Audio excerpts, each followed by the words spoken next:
Sanae Takaichi is a veteran of Japanese politics, and over the years she's built a reputation as a hardline conservative, a hawk, and someone who idols former UK Prime Minister Margaret Thatcher. And just like Margaret Thatcher, Sanae Takaichi is in line to become the country's first female Prime Minister. Public controversy brewing between Harry Potter author J.K. Rowling and one of the biggest stars of the iconic franchise. A public controversy brewing between Harry Potter author J.K. Rowling and one of the biggest stars of the iconic franchise. About the mixed feelings she holds for Rowling, who has been criticized for supporting anti-trans legislation. The Rowling slamming her comments in a post on X, writing, "Like other people who have never experienced adult life uncushioned by wealth and fame, Emma has so little experience of real life, she's ignorant of how ignorant she is." Rowling has been outspoken about her beliefs for years. In 2024, Rowling writing an essay in which she questioned whether more people have come out as transgender as a result of a contagion fueled by social media. Is back, and Brussels is uneasy. The billionaire populist has won the Czech Republic's parliamentary election, with his ANO party taking just under 35% of the vote and 80 of 200 seats in the lower house. While short of a majority, the result marks a major comeback for the 71-year-old businessman and former Prime Minister.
Are we back? Can you hear me now? Okay, I don't even know what that was about, so we're going to try again. Hey guys, welcome back to Resistance Chicks. I'm one of your hosts, Michelle. It's Sunday, which means we're going to bring you this week's world news stories, which include but are not limited to. So, Japan. I worry about Japan. The country of Japan scares me societally. Their population is declining. They have a huge pornography issue, the anime and all that. Okay. However, they have a new prime minister, first female prime minister in Japan. I'm going to butcher her name here. I'm going to try it. I think it's Sanae Takaichi. I think that's it. She's just a year younger than my mom. She's 64. And she's been in the conservative movement for a very long time. I don't know if we played this. I don't know if the clip that I had in there talked about how she idolized Margaret Thatcher. So you can see that kind of, she might try to implement that type of conservative value system into Japan as their prime minister. So we're going to talk about that because it's super interesting. And at the same time, Andrej Babis of the Czech Republic. Love him. He's called the Czech's Trump, okay? Which, whatever. He's called the Czech's Trump. He has been reelected. He's the former prime minister. Then there was some shenanigans. Now his party has been elected. Now, I don't want to condescend, especially since even I'm not even that well versed in it. So please don't take Michelle's word for it as like, oh, wow, Michelle knows stuff and I don't, because that's not true. You probably know a lot more than I do. But I did not know until 8 years ago when we started doing Resistance Chicks. And this is a failure of not just the public school system. I was homeschooled so through high school. So somehow I slept through this. I missed it. I never really understood the workings of foreign and specifically European type nations and their governments. Like, I didn't understand, like, how do you have, I could get my brain around a prime minister and like the queen. That I could get, like, okay, well, that makes sense. You have a queen. She's not, you don't really have a monarchy anymore the way that you used to. So having a prime minister makes sense. Then there are nations that have prime ministers and presidents, France being an example. That is, even to this day is still confusing to me. I don't understand the need for it. Seems a little bit redundant. One seems more like a figurehead and the other actually seems to influence and make policy and control the country. However, a lot of these nations, the UK actually being one, you can form a coalition party to get a majority. And when your party has the majority, your party elects its leader, not so much like we go and we vote for our president here in the United States. The UK does not do that. They don't vote for their prime minister. The same thing for the Czech Republic. So they have elected the Conservative Party. It's a something something. We'll get into it. Leah probably has all the details up. Forgive me for not having that kind of stuff memorized. But they have elected the Conservative Party of André Babis. And so that makes it so that he is going to be the prime minister or president. I think he's the president of the Czech Republic. But what I just find so fascinating is this idea of majorities and coalitions to make those majorities. It actually does seem more fair. I don't know. Like, we have this two-party system. Libertarians can never break in. We're never going to have that influence that you would want to see because it's so small. And I don't want to say never. I mean, I would love it if the Republican Party was taken over by libertarians, but this idea of forming these coalitions and getting majorities, it's just a fascinating way of doing government that here in America we just don't have. You guys in Europe, you get it. We don't. We're a little bit green in that area. So also brewing from across the pond would be the fight between J.K. Rowling and Emma Watson. Here's the deal. I get it. Harry Potter is satanic. Hi, Leah. Welcome to your show. I'm so glad I could be here. I'm so glad that you could be here. Thank you for joining. No, I didn't. I will get to that in a second. So J.K. Rowling, satanic author. I'm not saying that she's satanic, but maybe.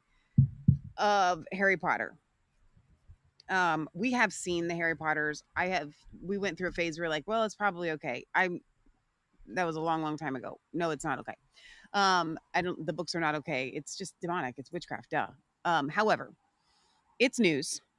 And J.K. Rowling has always stood up for women's rights. And this is what has fascinated me about the transgender movement and versus the feminist movement. Yeah. They can't coexist, by the way. They cannot. Like, let me make sure you're close to the thing here. It is the transgender movement at its core is anti woman, even anti here we go. Even anti liberal woman. Yes, it is. And so I just find it really funny that it has to be said for anyone that claims to be a feminist. Like Emma Watson would probably claim to be a feminist. Oh, she does. But you can't be a feminist and pro-transgender activism, meaning like men should be able to play in women's sports. This doesn't even make any sense. It actually shows that feminism is not a good thing. And this whole idea of fighting, quote unquote, for women's rights, if you aren't fighting for human rights, if you're not fighting according to the gospel, you're always going to lose. And I equate it to civil rights. Yeah.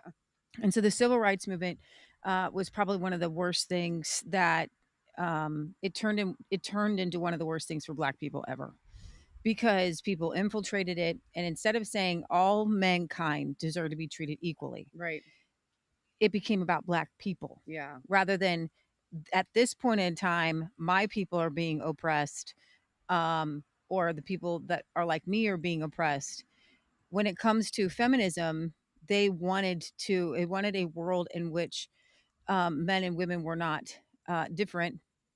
And there were a lot of things that women needed to push back against because they weren't being treated like humans, Right. and in many, many respects.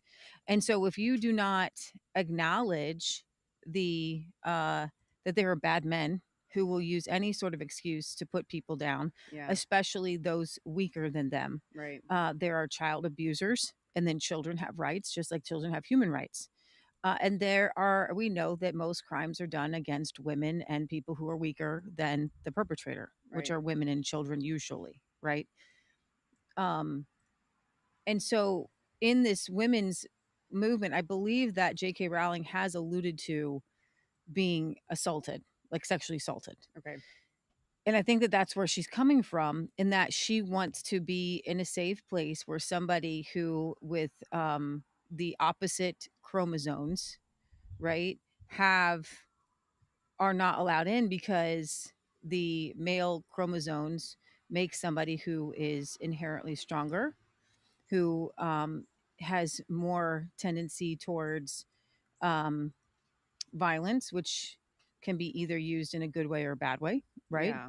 I watched somebody shared a video today of a pilot who had to land his plane in the ocean, and 4 or 5 men, and some teenage boys all jump into the ocean to see if the pilot's okay. Yeah. Right? That is testosterone. That's a very manly thing, right?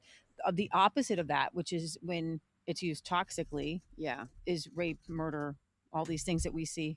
Are you still waiting for me? Oh, Mom drove away with it. It's in the back of the minivan. Oh, it's Walker. Your walker's in the back of the minivan. Oops. I see you made do. That's Uncle Bean getting his exercise out on their bicycle on the deck. So J.K. Rowling is the old school who wanted women who fought for feminism her way. Yeah. The problem is that when you step outside of the confines of how God wants you to fight for justice, then it's going to be taken over. And that's the Emma Watson generation, who has never really experienced true bigotry Oppression. against women. Oh, okay. Yeah. True bigotry against women. I mean, I just saw this guy, Joe Roblin. I can't even comment back on Twitter because I'm not allowed. Which you can help with. You can go to @support and at Leah Svensson and say Leah Svensson deserves her Twitter back. If you're on Twitter, you Yes. need to do that. Please go and do Well, that. and especially because I just realized that I paid my full subscription like a month ago, and they won't refund it for the whole year. for the whole year. So evil. And I truly, and this is going to be a show, because I believe whether it's Thomas Massey or some other entity, I know a lot of you have been wanting us to be a little more vocal on Israel. On September 3rd, 2 weeks before, 2.5 weeks or 3 weeks before my suspension, 2 weeks, I got flagged for hate speech for quoting a scripture about Paul quoting certain Jews being the synagogue of Satan. At the time, it got flagged as hate speech. It got reviewed and still flagged as hate speech as a scripture. So I was not talking about modern Jews or that at all. So I do believe that there is, whether it's the ADL, some sort of Jewish Mossad group, Thomas Massey has 2 billionaires going up against him because he's anti-sending Israel money. Okay, he's going up against AIPAC. Right. I believe that they have a legion of people who are trying to get every voice squashed. And then I think somebody like Candace cannot be canceled because she's too big. Yeah. So what they do is they have to go out and squash the amplifiers of it. And quite frankly, I either got caught up in their net, or I am truly dangerous to their agenda because of our post-millennial view of AD 70, and that and the funny thing is we don't really care. The Jews have a land, it's Israel. We ought not to have terrorism, and they should be allowed to have their country, just like Jordan is a country, just like I would sit here and You do realize that like every nation in the Middle East at one point has been conquered had to be or created. I'm just saying, like, it's not. So I believe that I got caught up in a Jewish conspiracy. Like, seriously, Here it comes. I know, it's crazy. You're going to call you Candace Owens now. Jeez. But I don't think it's all the Jews, because I know Right. there's a lot out there that right now there is Peter Thiel is like quote unquote a Christian, and he's got Palantir, and he's doing crazy conspiracy theories right and left. But this guy Joe Woblin, he tweeted out and said, "Oh, you can't be a woman and a conservative and speak on politics. That you're not a conservative if you are in politics or speaking about politics, if you're a woman." And I just found that so incredibly strange, because it goes against exactly what the Christian nationalism would purport to be, which is we are a Christian nation, everything is political. So what you're saying is women shouldn't be talking at all, because everything is political. Yeah. Everything is political. So you're saying women can't quote the Bible in public. Right. So can women do baking videos in public? Can women, because here's the thing, there's a lot of things that women need to teach women. Okay. But if it's a universal, even men like to learn how to do sourdough. You know what I mean? And it's public now. So this whole idea, it's a negative times a negative. He would say that everything is political, and we need to bring Christianity to the culture and to politics. So if women can't speak about the culture and politics because they need to be at home, well, look, where am I right now? I'm at home. I am in my home. I am in my home, and I'm talking. So can I just? This is a complete rabbit trail here that we're on, and we're going to get to the world news here in a second. But we started off by talking about feminism and J.K. Rowling and Emma Watson. Yeah, we don't want to do so in just like this placid way, like, oh, okay, these two are having a feud. Right. No. My thoughts on people like this, Joe Roblin, whatever his name is. Joel Roblin. Wobling With a W. Oh my gosh. Okay. Something like that. It sounds like I'm talking baby talk. I truly believe in my heart of hearts that when you are a mom, you should be putting your children and raising those children first. And that means that you need to be accessible by those children almost at all times, unless it's like you've got, your mom or an aunt or your husband or whatever. You know what I'm saying? Like, your primary job as a mom is to be there to raise your kids. Okay? They just need to be able to access you. So when I look at somebody like a, Allie Beth Stuckey, or who are, the two pro-life women that we love so much. Abby Johnson and Lila Rose. Okay. They're moms. They do a phenomenal job, I'm sure, of raising their kids. I don't know if I'm sure their children all have secure attachment. I don't know if their kids are allowed to like come to the studio or where their studios are. I'm just going to say that if and when I become a mom, I don't want to be a podcaster anymore. Like, I just want to be able to devote myself to my kids 100% of the time. If I were to do podcasting, I would want them running around always. Like, I would just stop the stream and just like walk away and help them and do whatever. Right. Like, that's I think the correct way. So it's not a matter of whether women can speak on topics, whether women have the brain space to speak on topics, or even whether women should speak on topics. You have missed the mark. You have missed the boat. You have missed everything about God's intention about women being keepers at home. Yeah. It's so that the children get precedent. It's so that the children are put on the pedestal of, we take care of you first, and that is mom's job. Okay. So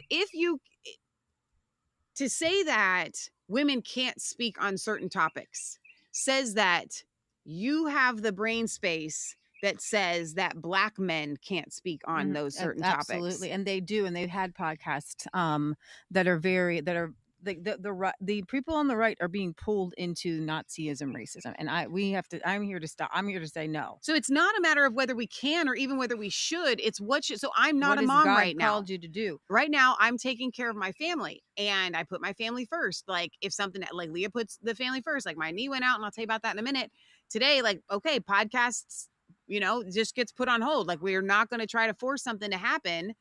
We have to take care of our family. If something happened to my mom or Uncle Jack, like this gets shelved. And so that should be for men in politics too.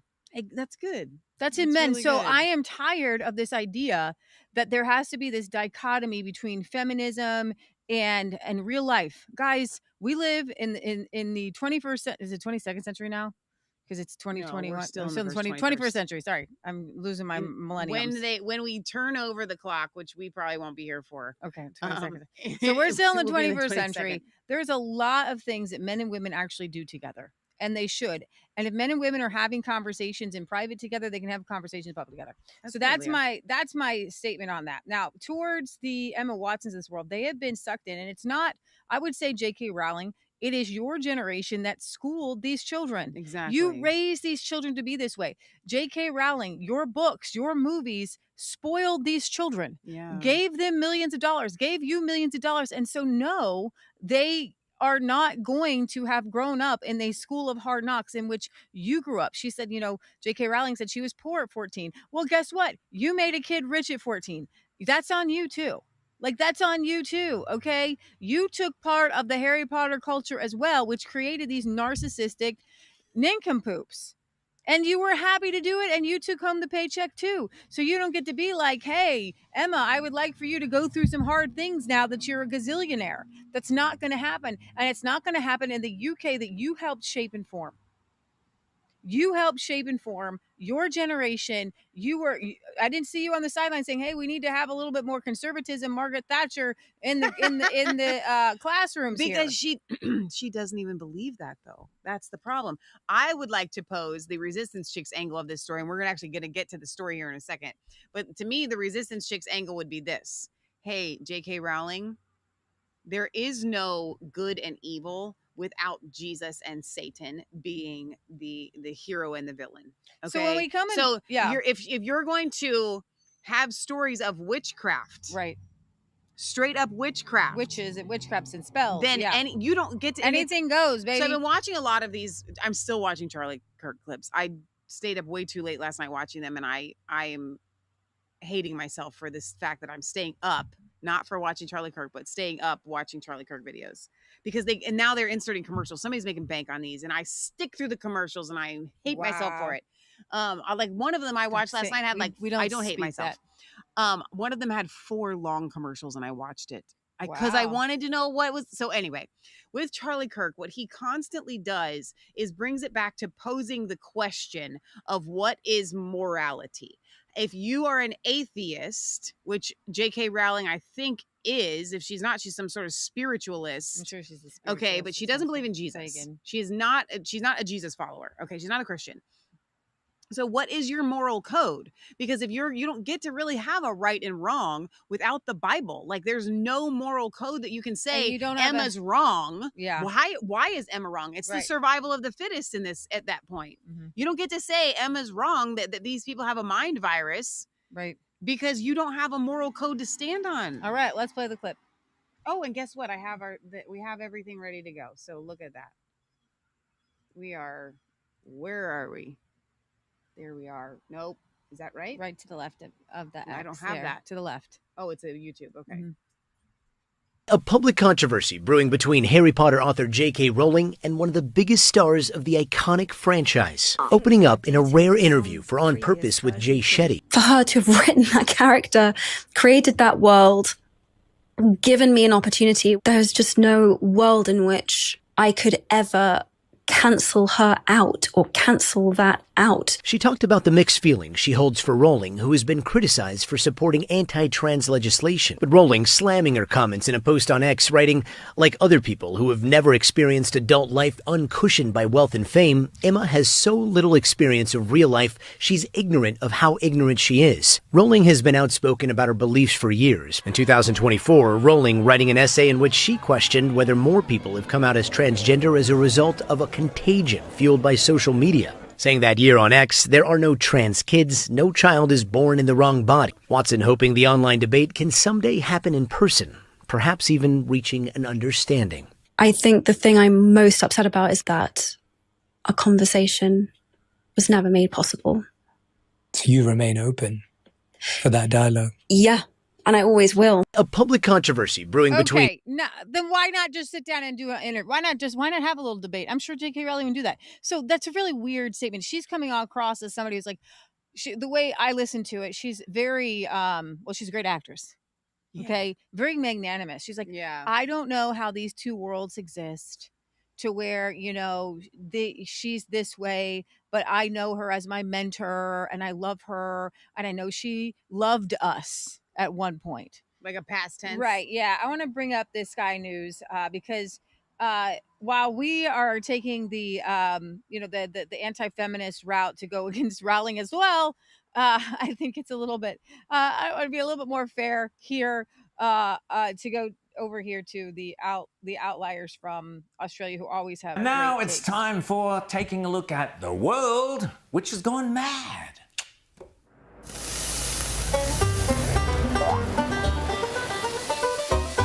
Yes, it truly is a world gone mad where the multi-billion-dollar entertainment platform Netflix thinks that cartoons selling transgender ideology to 7-year-olds is wholesome family entertainment. I'm trans, Norma, and everyone at school knows, and everyone at home knows. And being here, it's like a whole new place. He's gonna go into I can just be Barney, and I can choose if and when I tell people. I've never been happier. Alas, it turned out that the creator of that 2022 piece of propaganda more recently said some rather unpleasant things about the death of Charlie Kirk, including labeling him, like we were talking about, labeling him a Nazi. Whoops. Next thing you know, Elon Musk has publicly announced cancelling his Netflix subscription. And before you can say Bob's your uncle, or rather Bob's your auntie, outraged Americans have also cancelled their subscriptions. Who'd have guessed it? It looks like cancel culture is coming home to roost at the very places that started it. What would John Lennon say? Instant karma's gonna get you. Gonna knock you right in the face. Yes, talk about instant karma, or in the case of these three child actors, slightly delayed karma appears to be coming their way. All three of these Harry Potter stars, none of whom have ever really excelled as actors outside of the popular Hogwarts boarding school witchcraft movies, took it upon themselves a few years ago to attack the very woman, J.K. Rowling, also known as Jo Rowling, who had made them all multi-millionaires before they'd even left home. Daniel Radcliffe and Emma Watson both made headlines when they used their public profiles to attack J.K. Rowling over her pro-women's rights, anti-transgender activism. The appalling virtue-signalling super brat Emma Watson was the worst, championing and donating money to trans organisations in Britain and ridiculing the woman who had made her so famous, even when that woman was receiving all sorts of vile posts and even death threats from the trans activist community. The hatred towards J.K. Rowling was so great that she was even banned from events and reunions celebrating her very own creation, Harry Potter. Get out. But then, whoops, the tide has turned. And recently, with the public mood having changed fairly dramatically in relation to the issue of transgenderism, Emma Watson tried to put it all behind her. When she was asked what ruins the movies for her, she named yourself and some of your co-stars. And I really don't believe that by having had that experience and holding the love and support and views that I have mean that I can't and don't treasure Jo. This word salad woke waffle was all too much for many of J.K. Rowling's supporters, including this comedy spoof. I will always hold space for her and so much love in my heart for her, and I would hope that she felt the same way about me. But also, I stand shoulder to shoulder with those who would wish harm on her, hate her, and would wish the absolute worst for her in her life. Yes, that was a spoof about Emma Watson's sudden change of heart. J.K. Rowling herself has made clear there will be no forgiveness. She wrote in a scathing piece, like other people who've never experienced adult life, uncushioned by wealth and fame, Emma Watson has so little experience of real life, she's ignorant of how ignorant she is. Quote, she'll never need a homeless shelter, talking about Emma Watson. She's never going to be placed on a mixed-sex public hospital ward. I'd be astounded if she's been in a high street changing room since childhood. I wasn't a multimillionaire at 14. I lived in poverty while writing the book that made Emma famous. Great words there from J.K. Rowling. Will Emma Watson survive the wrath of the great woman herself? Well, whether there will be any karma, instant or otherwise, for the American National Football League also remains to be seen. You know, clearly, failing to read the room, I or think even that her most recent interview is trying to walk back and act back, but she, at other times, have been vehemently angry. And when the tide was pro-trans for a while there, which it was, and you could be very canceled for it, they wrote it with vehemence and anger and bitterness, and stoked this burning pot against her. If she had come out with this statement, I can hold both in hands. I kind of disagree.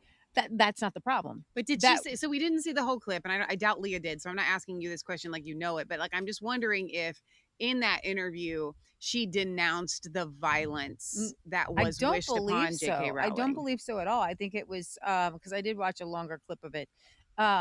No, it was more like, I'm going to slowly back out of the room, slowly, right? And I'm not going to admit to doing anything wrong, or anybody saying anything against her was wrong. I'm just going to say that maybe I can hold a space for both groups. I want to pose something to you guys, an observation that I've had about Hollywood. The question by most of us would be asked, why is it that these Hollywood starlets and stars stand so staunchly shoulder to shoulder with the trans community, and instead of feminism? I think that I have the answer for you if you would like it. You're going to get it anyway. The perversion in Hollywood is so prevalent. It takes over everything. Exactly. And perversion trumps feminism. And these people, I'm going to get canceled off my own show here.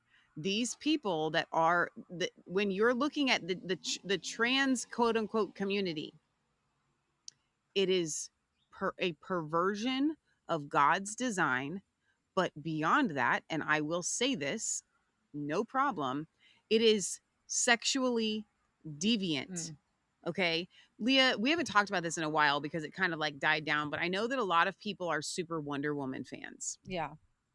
And the author of the Wonder Woman cartoon series, do we remember his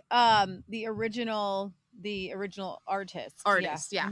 He was a polygamist. Not just a polygamist, because that means that you're marrying multiple people. Like, yes, he was a polygamist, but he also, what's the word when you believe in just have a polyamorous?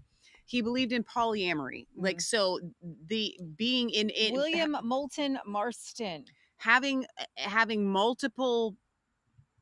No, it's not even. Is it polyamorous when you have?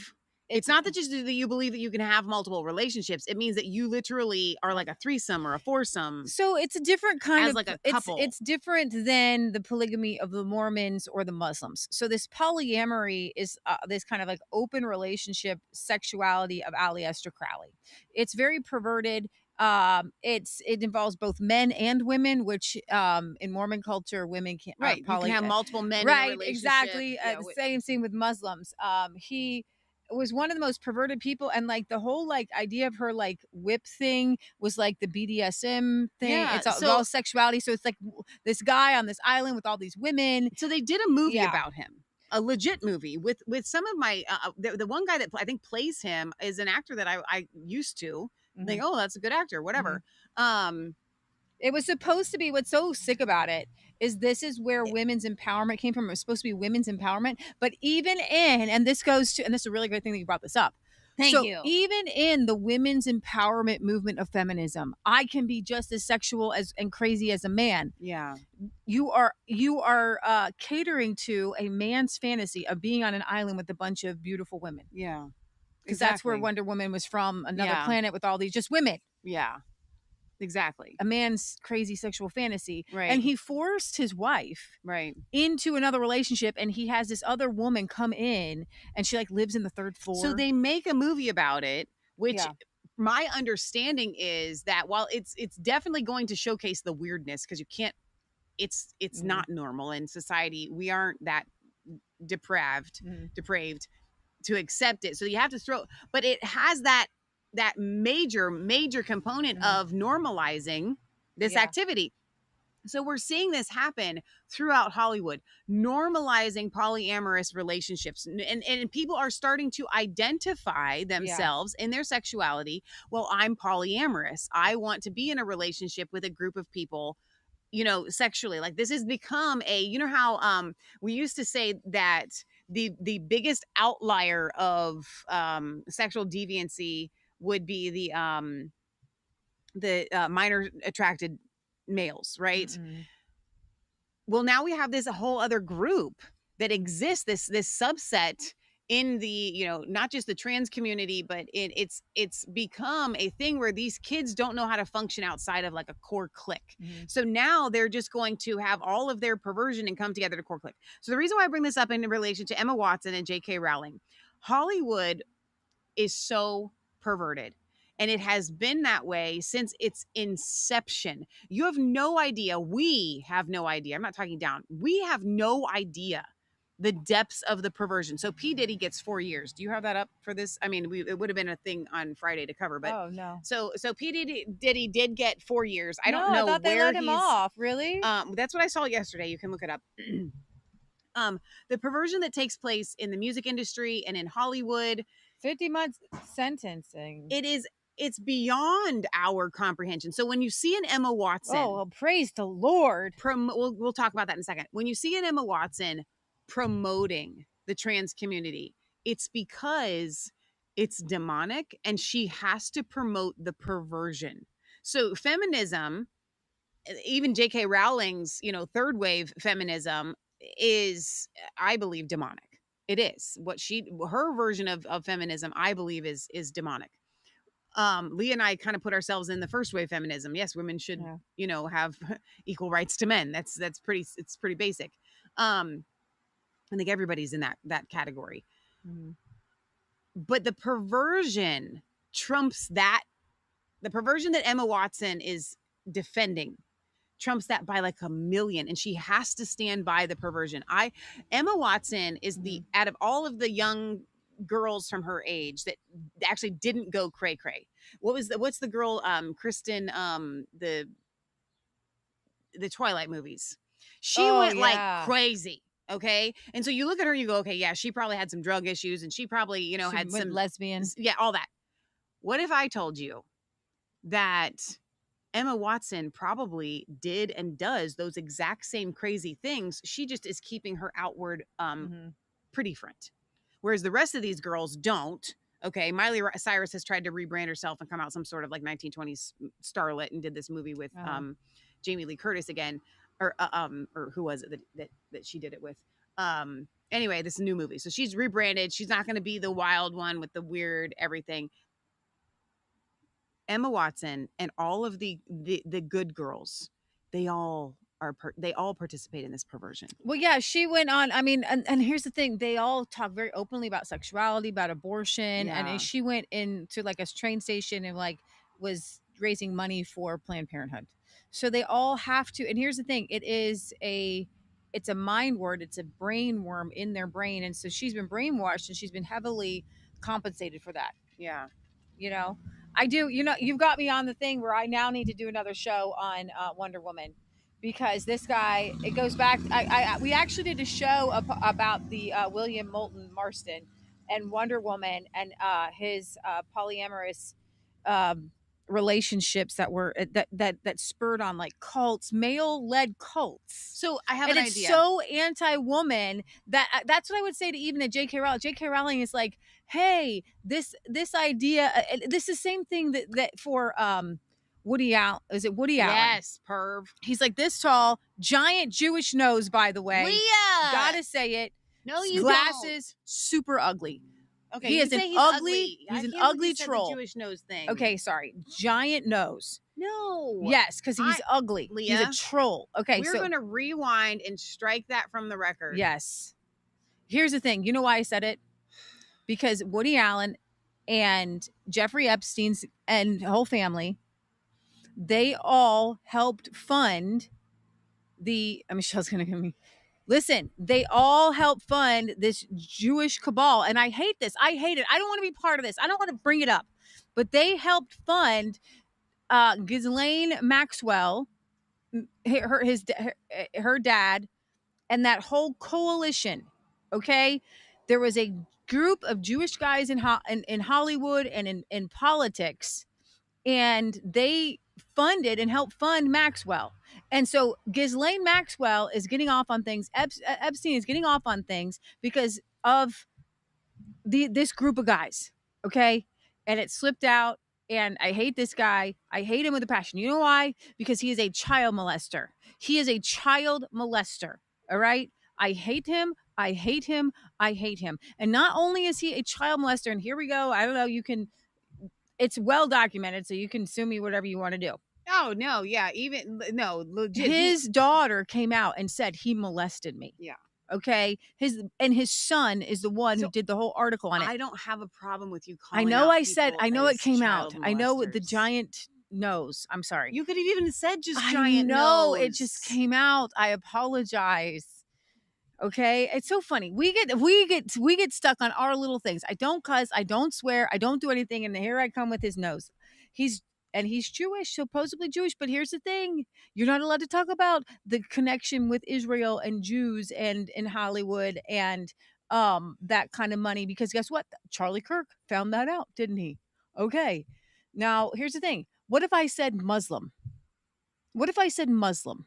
You would not be as upset, would you? No, because we have been trained that you cannot make fun of somebody and their religion or anything else if it's Jews. You can do it if they're Christian. You can do it if they're Muslim. You can do it if it's Hindu. I could have said their giant Hindu or their giant Sikh wrap on their head and nobody would care. That's different. They choose to put that on. I think he chooses to put the nose on. Leah. If it fits. Okay, back to the topic at hand. Okay, so here's the thing. This guy, going back to, I don't even know how I got talking. What was I talking about? Woody Allen. The perversion in Hollywood. I think. How about I tell you my idea and see if it comes back? Are you ready? Yeah. So I can't tell you what I think we're going to do Tuesday's show on because I'm not supposed to tell you. Oh, now I remember. Out. Let me finish my thought. I'm going to lose it. I'm going to lose my thought. I just found it. Okay, fine. I'll hold mine. Woody Allen, he was in polyamorous relationships. And with the chick that he ended up, Mia Farrow. Yes. So she tells a story of him forcing other women into their bedroom all the time. Right. And so in this era of feminism, okay, the men always rule. Yes. That's what's going towards the J.K. Rowling. You don't get it. Yeah. You don't get it either.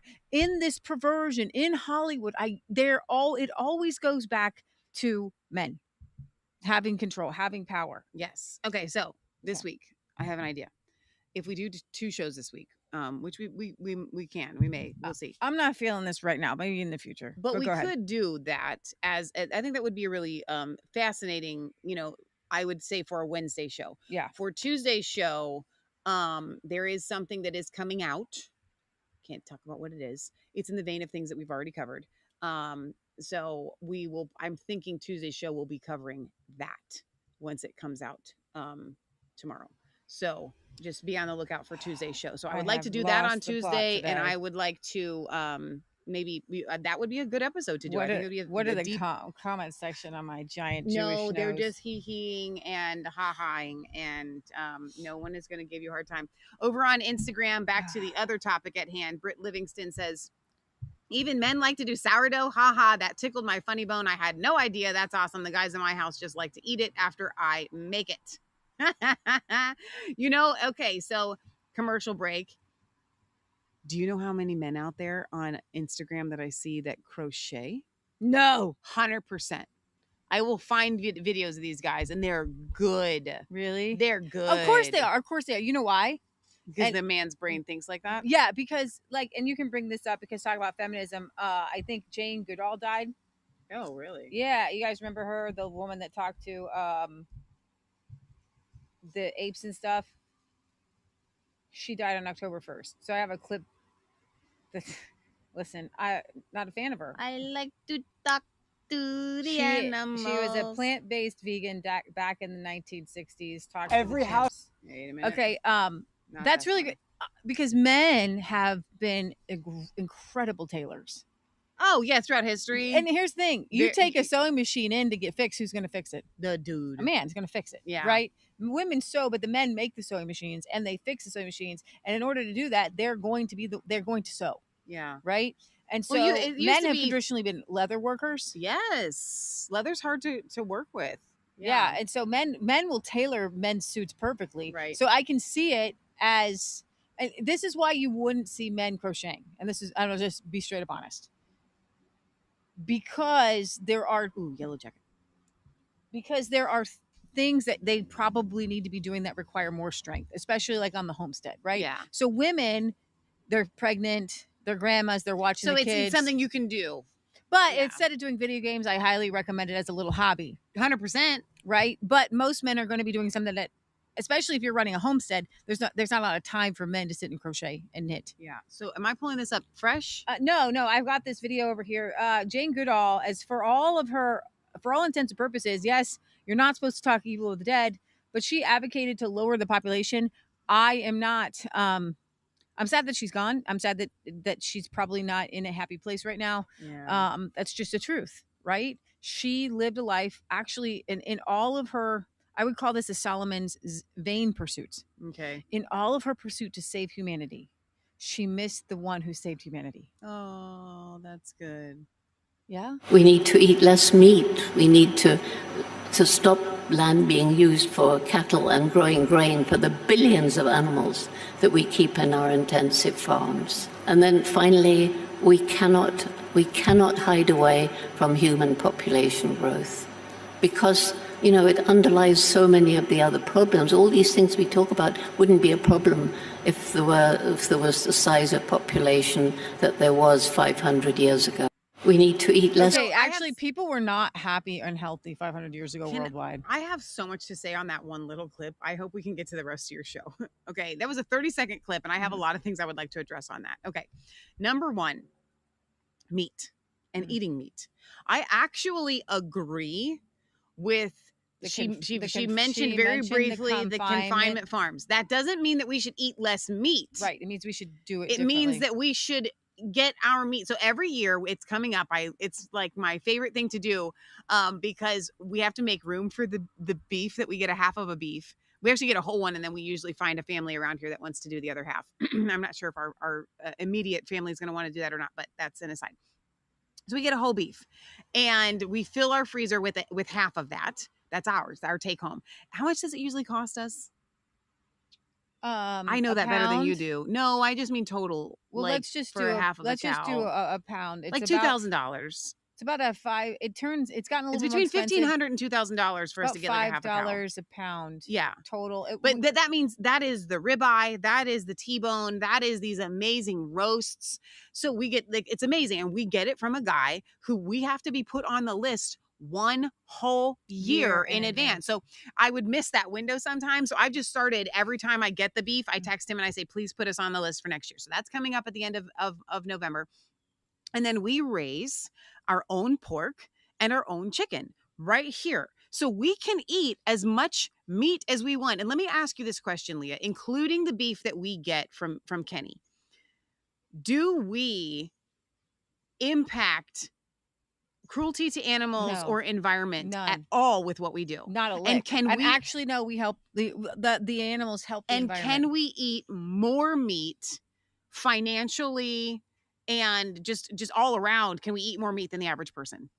Absolutely, we do. We eat so much meat now, which we did not before. When I grew up, it was like meat was expensive. It was hard to come by. 3 people. You get to you're and splitting leftovers, it. Okay. A whole family of 5 had to go through. And so we have found a way as our one family on 1 acre and a tenth to make it so that 5 people, and then, when we can still host parties and people coming over and feed them that meat as well. Okay. And we've managed to do that on 1 acre and a tenth, utilizing community for the beef. So I will tell you that. So do we need to eat less beef as a society? Do we need to eat less chicken? Absolutely do we need not. to eat less pork? No. I'm looking across the way. I've been asked. I would call him Uncle Walt. He's got 5 acres total. If I really wanted to, I'm pretty sure he'd allow me to put a beef cow. I could feed out a beef cow on his pasture that he's got across the way. I had a neighbor. Does he really have 5 acres? Total. Somewhere's in woods, but yeah, he's got 5. I had a neighbor across the way who said that I could dig up her front lawn, or I could run chicken tractors on it. Yeah. At which point I could feed probably 10 families sell chickens all year. Yeah, we could. So yeah, 10 families of chickens. Just on her, what's that like? And I would 1 acre up front. It's not just zero impact on the environment. It's good for the environment. Yeah, because there's this is why our a lot of young farmers are getting into. It was just a stick. Okay. A lot of young farmers are getting into raising meat and grass-fed meat. This is the Jill Salatin way, right? The chicken tractor way. I'm not a big baby. I have a video on my phone that I haven't put up yet. Yeah. Of us going to Amish country and they have a the chicken tractor. Chicken tractor. So great. I need to put that on up. Instagram. We'll put it on Instagram with some music. Okay, so that's the one thing I wanted to address. For Jane Goodall, she's incredibly ignorant. She needs to meet. She's ignorant of what she's ignorant of. Yeah, there's another girl, Jane. Who is she? Guys, put it in the chat. There is an autistic woman that helps create the cattle pens for cattle. Shirley Temple Grandin. Yeah, there you go. I knew. I was like, but you see how my brain went? Okay, Temple. I got Shirley first. Yeah. There was a movie made about her by that famous actress girl. Nobody cares. Yeah. So, anyways, that is a passion of mine.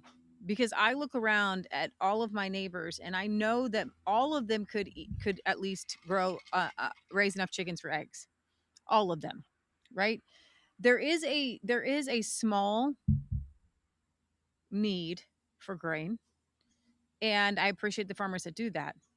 But to the extent that corn and soybean are raised, those are put, Miss Jane, into food products that we would call other food.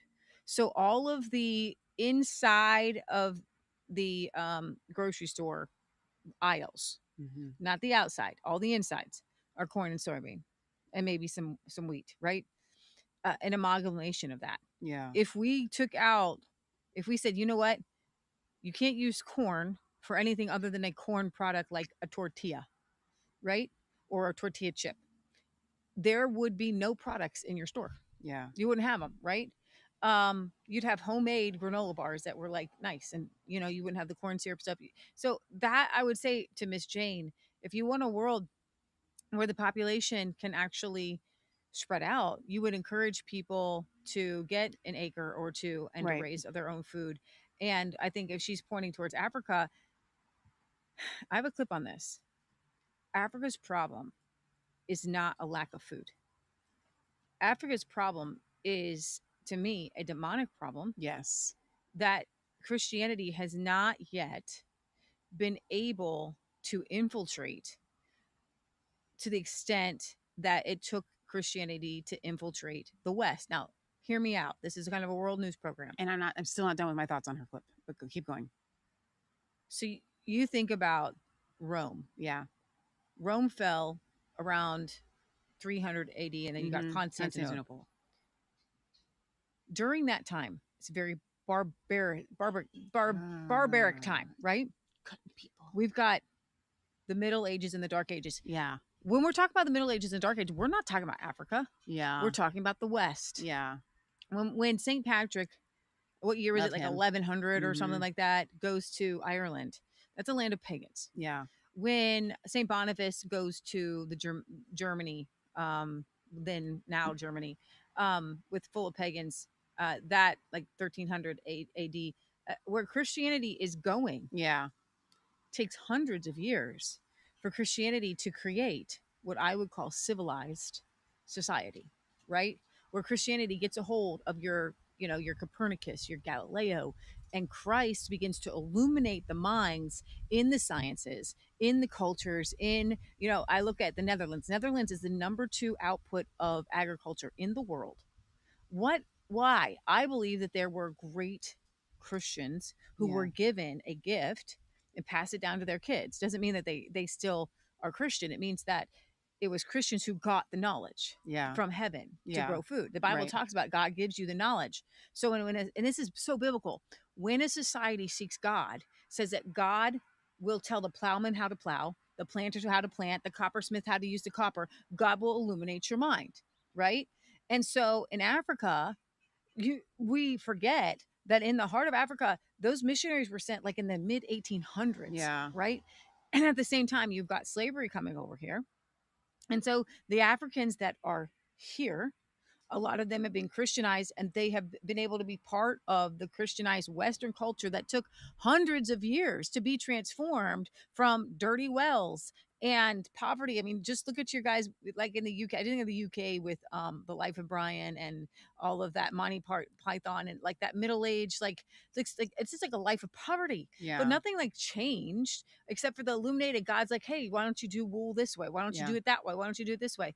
And so Africa is just behind. Not in they say the Africans have a lower IQ. They're behind because their culture is stuck in paganism and witchcraft, and the Christianity has not become the dominant. And in South Africa, where Christians came with that Western knowledge, both Zimbabwe and South Africa, they flourished. They grew. They were the breadbasket. Why were they the breadbasket of the most giant continent on our planet?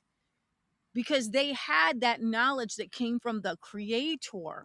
And unfortunately, racism gets put in the mix because they're white and they have this knowledge, and the Black people don't have the knowledge. Not because they're Black, but because their culture was not inculcated with that. What they needed was to, and it might take 100, 200 years for it to get into your veins. Like, you've heard where people say, like, my great granddaddy did this. It's in my grains. It's in my DNA. It's going to take some time to learn from people who it's in their DNA in order to get it in your DNA to grow the same food. So that's the that when I think of Africa, I need answers. And I feel like that's the Holy Spirit answer I have, because like I'm going to talk about a little bit about Nigeria today, and it's so repulsively disgusting in most of Nigeria, just like it is in India. Like, it's just so trashy, like just trash. And I think to myself, God, this can't be your plan for these people. I need answers for these people. So go ahead, because to Jane Goodall's point, she goes to Africa and she sees all the suffering. Because that's where she was at in the Congo, talking to the apes, and she's like, apes are better off than humans type deal. You know what I mean? So go ahead. That's my thought. Okay, so I'm going to try and go through this quickly because Leah wanted us to do a short show today. She wanted to end early, and we still got a late start. But the other thought that I had on that was her talking about the population and how we need to control the population. We don't need to control the population. We need to foster an environment where the population isn't so grotesque. And what I mean by that is, if you have a family out on 10 acres and you have 10, 12, maybe even 15 kids, you are not a problem.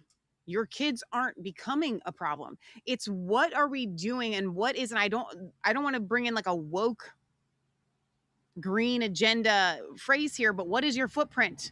Okay. If every child, if you have 15 kids and every child goes and gets like an apartment or in the city, and everybody has to do everything like individualized versus starting a family, living on land, like the reason why our population seems so overpopulated is like Tulsa, Oklahoma. We lived there for 5 years. When you go into the city of Tulsa, you feel gross, you feel congested, you feel, and I don't mean in your nose, I mean just the population. It's too many people crammed into too tight of a space. And then you look like, I was literally thinking a second ago about, my brain is working a million miles a minute. And I would love, you mentioned our neighbor's property. And I'm like, I would love to get a little place where I could get a horse for Patriot Gallery. And I'm thinking, okay, wait, what is that land back there? Because in this little area that we live in, suburbia, and Lee and I own a pet care business. So we go to a lot of the different houses, and I'll be at somebody's house and I'll look at like land. And I literally was thinking down, was it not a couple streets down, Overlook, I think it is, whichever one. And I'm like, wait, where is all that land that's back there? Like there's some fields and like, I'm thinking like, whose property is that? Like there's so much more land around you than you realize. So that we don't have an overpopulation problem. We have the way that people live in cities is disgusting problem. That's what I wanted to address with her on that. Now, Leah, you said something really interesting and we're going to shift gears as we get into this. Leah, forgive me for taking a little side shoot on your show. I was actually going to save this for Healing for the Fractured Soul. I want to know what you guys think about this. Oh shoot, where did it go? It just left me when I screen shared. Hang on, maybe I won't be able to screen share it. I can read it though to you. Try going back there. Here we go. So there is this study that was done in Israel. Forget that it was done in Israel, please. A single drop of a participant's blood was placed under a microscope. I've heard this before. And projected on a screen. What they saw was captivating. The bacteria slowly moving around and macrophages, the cleanup crew of the blood just laying dormant, okay? The bacteria were wandering freely as if on a peaceful evening stroll. The macrophages fast asleep, ignoring their job entirely. Then something unexpected happened. The participant, remember this blood has been taken from them and put on a microscope. The participant was shown a funny movie. And as their mood lifted, the macrophages suddenly woke up. One of them rolled over to a nearby bacterium and started devouring it with real enthusiasm. Wow. This wasn't lunchtime. This was science. Our mood directly influences our immune cells. Here's the twist. The blood sample had been separated from the participant and was in a different room. Somehow, the change in the participant's emotional state affected the blood. I have goosebumps at a distance. Real. I've heard this before, okay? When researchers switched to a horror film clip, the opposite happened. The bacteria became energized, multiplied rapidly, and even started attacking the macrophages, which is the good white blood cells, forcing them to retreat. The state of our consciousness, and I say that this is spiritual, plays a critical role in maintaining our inner ecosystem, and it doesn't stop with us. Since our relatives share our bloodline, our emotional states can influence their immune systems too, even across continents. This is what some call family immunity. A watchmaker once shared a story. Whenever his left index finger would start twitching, making his delicate work impossible, he wouldn't massage it or take supplements. He'd call his mother thousands of kilometers away and say, "Mom, you're worrying again. Stop it. I can't work like this." Even mild maternal anxiety was enough to affect his physiology. The takeaway, the old adage is, "It's my life, I'll do what I want," is outdated. Our mental state impacts not just our health, but the well-being of those that we love. So find ways to cultivate joy, laughter, and inner harmony, not just for yourself, but for your entire tribe. Now, I want to extrapolate from that or come outside of that, because that's even just a worldly, godless point of view. But in that vein, to coin a phrase, Leah, what are we covered in? Blood of Jesus. When we pray for people in the body of Christ, we are praying the blood of Jesus over them. That's why prayer works. We are activating the blood of Jesus. And so the reason I don't want to, like, this sounds like voodoo. Like, I'm just telling you, when I saw this morning, I was like, we have to share this with the audience, because, you know, the things that we've been going through in our own family and spiritual warfare, we believe that it is generational. We believe that it is something that we are addressing on a molecular, cellular level that is tied to spiritual, components and spiritual warfare and all of that. And so this is why I would say the Bible says we should have the mind of Christ. So they want you to think happy thoughts, watch a happy movie, whatever. I'm saying we must have the mind of Christ. You shall know the truth, and the truth will set you free. When you think, and the fruit of the Spirit is what? Love, joy, peace, patience, kindness, goodness, faithfulness, gentleness, and self-control. Why? Because that is what causes our bodies to heal, and we heal those around us. That's not just what... It's not just the knowledge of farming that was passed down.